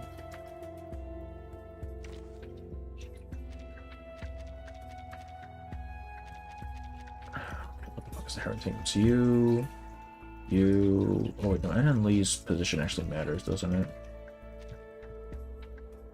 And fucking the brain. For one run, so actually you might want to do it on multiple streams or watch a story in summary like we did. I was just planning on blitzing every map until I got to the final boss and just killing it. The story stuff will have to wait for next time because I am not doing that today.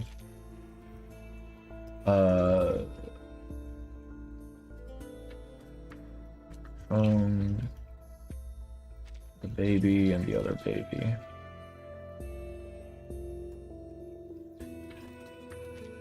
Boom. You. Fucking you. Oh, okay, that's it. Alright. Assistant, start exercise. When I was having out on the ice falling on us, I'm being called out. I remember doing that. Maybe Mr. Name, I wasn't being careful enough. You're too nice. Okay, I'll buy this truck then. Story and events, but then you have a name or clip story and events. Okay, yeah. Objects are starting by collecting resources and retreat, and the time is right. The next point is, if you're in bear, you can use your arcane skill. Okay.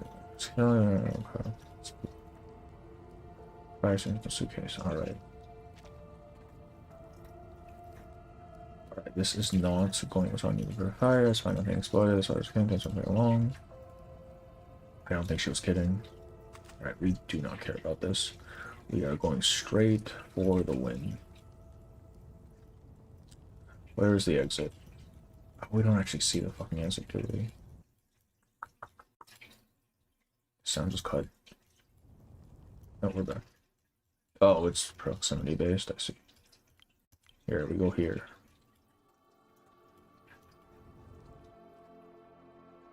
This is the exit, right? Just blitz it, yeah.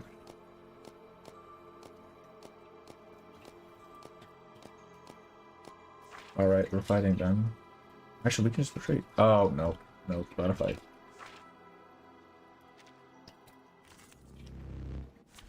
Alright, fucker.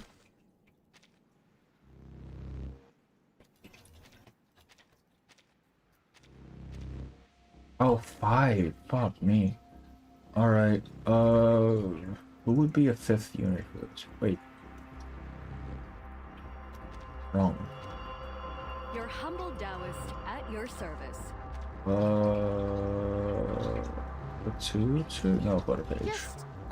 stand with the others. Like this I then? need to move you.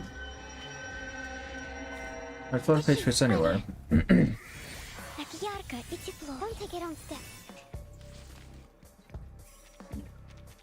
You have triple speed now? Holy shit. Is that new? Or is that just for this mode? Copy that.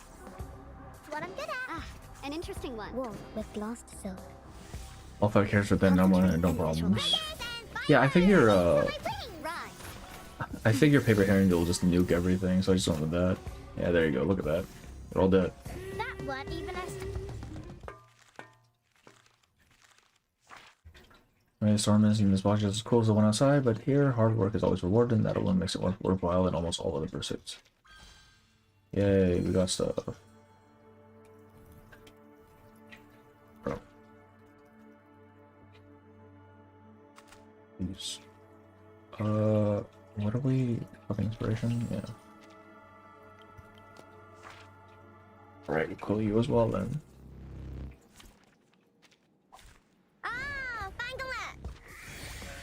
I've got your back.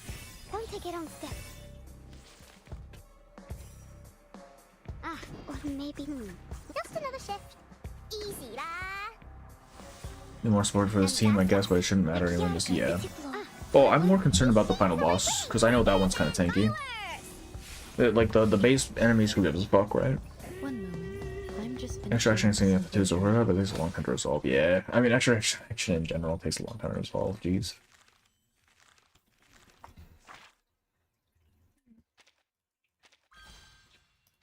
Good. Get me out of here.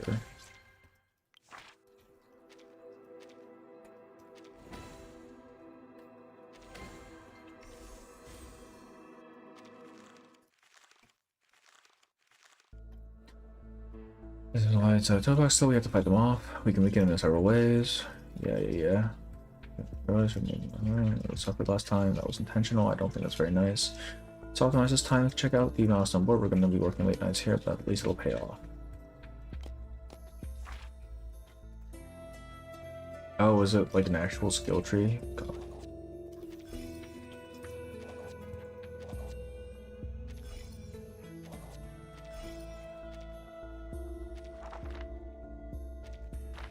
Confirm. How do I not have money, bro? Busted with the follow-up insignia? I don't know what that means. Wait, what? Oh, shop.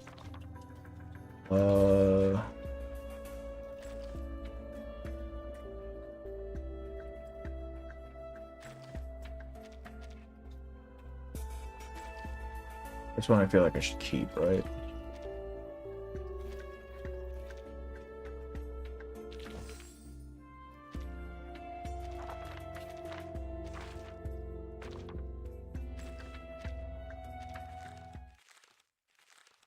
So a punching bag now, you need to worry. Oh, fantastic. You activate an ability that instantly kills everything. What the fuck? Skips everything. Oh, oh, that makes sense, actually, yeah. Right. Well, I guess we won't be buying cars anymore after this.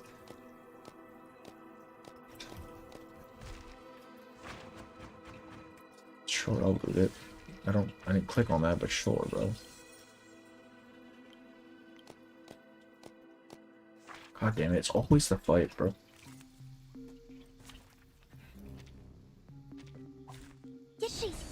Oh, it's diggers. We could kill diggers. Look at that. No more cars. She'll be fine, man. She doesn't go outside. Ah, an interesting one. Concentrate and visualize. I'm so glad NN Lee is usable again. She's so funny. I like her a lot.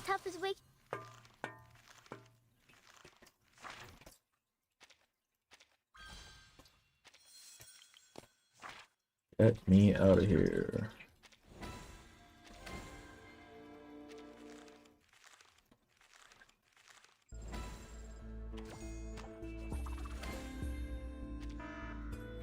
Boss invasion.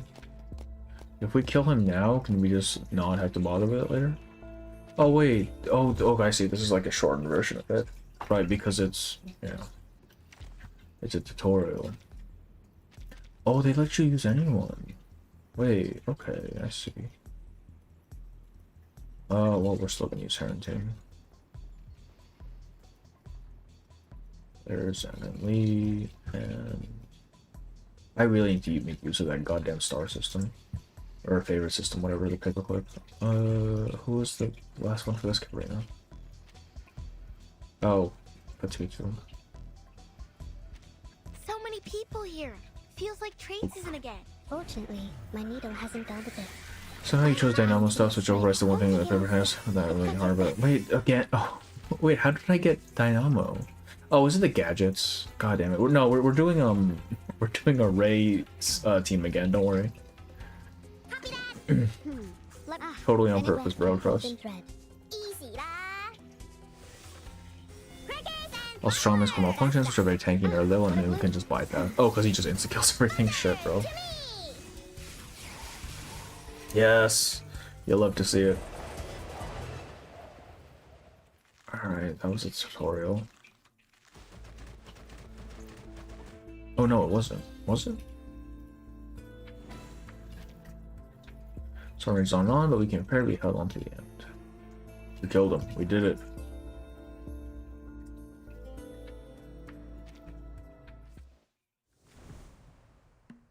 Alright. We're gonna have to do the actual thing some other time next stream because it's late. Oh, we already got greed? Macerating everyone that was fucking with, I sure as fuck don't know either. Yeah, exactly. You have to confuse yourself before you're able to confuse them, man. How many points do we need? 24,000, right, 24,000. Okay. Okay. I'm gonna call it for the night. We did get through tutorial, so that's good. And we got the backstory. How much, we still have quite a bit of time, right? Like 10 days or something? I'm not too concerned about that. Let's see, tomorrow's an NTE stream again because I want to get caught up on story. We will do... Oh, index? Wait, index... Which one are we talking? What is the index? Oh, this thing. Event. What am I looking for? Wait, all my items were fucking Dynamo, Jesus. 10 days and a lot. Yeah, I know, I understand that, but I have things I need to do. So, okay, let's see, tomorrow's NTE, because I want to get caught up. And then... Oh, good, thank God. And then... We'll do Pre-Storm, the rest of Pre-Storm, or as much of Pre-Storm as we can on Monday. Plus, I need to do the Mario Party shit as well, which we'll probably do it on Monday as well. We'll see.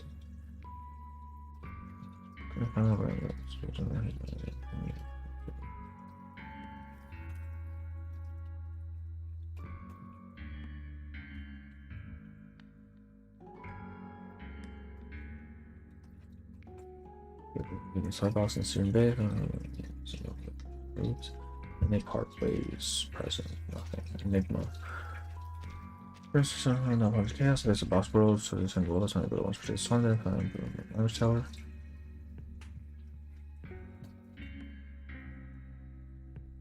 Oh, this is literally the stuff we just watched on YouTube.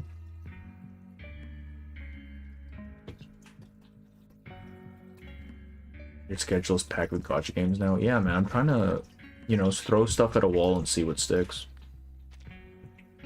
Also, I'm actually enjoying it too, which is surprising. Fuck. I don't know what that does, but alright, bro. Yeah. Wait, there are 4 endings. I'm assuming one of them is like canon, right? Which one would be canon one, I wonder? And is it difficult to get to? Alright. Yeah. So that's the plan. Tomorrow NTE, Monday, more Pre-Storm, and I think I'll just keep streaming until we're done with Pre-Storm. Like, for next week. Yeah. Yeah. Okay. But I am gonna go to bed. It is 6:30 in the morning. Fantastic. Yeah. Alright, thanks all for coming in. I will see you on the next one. Alright? Bye bye.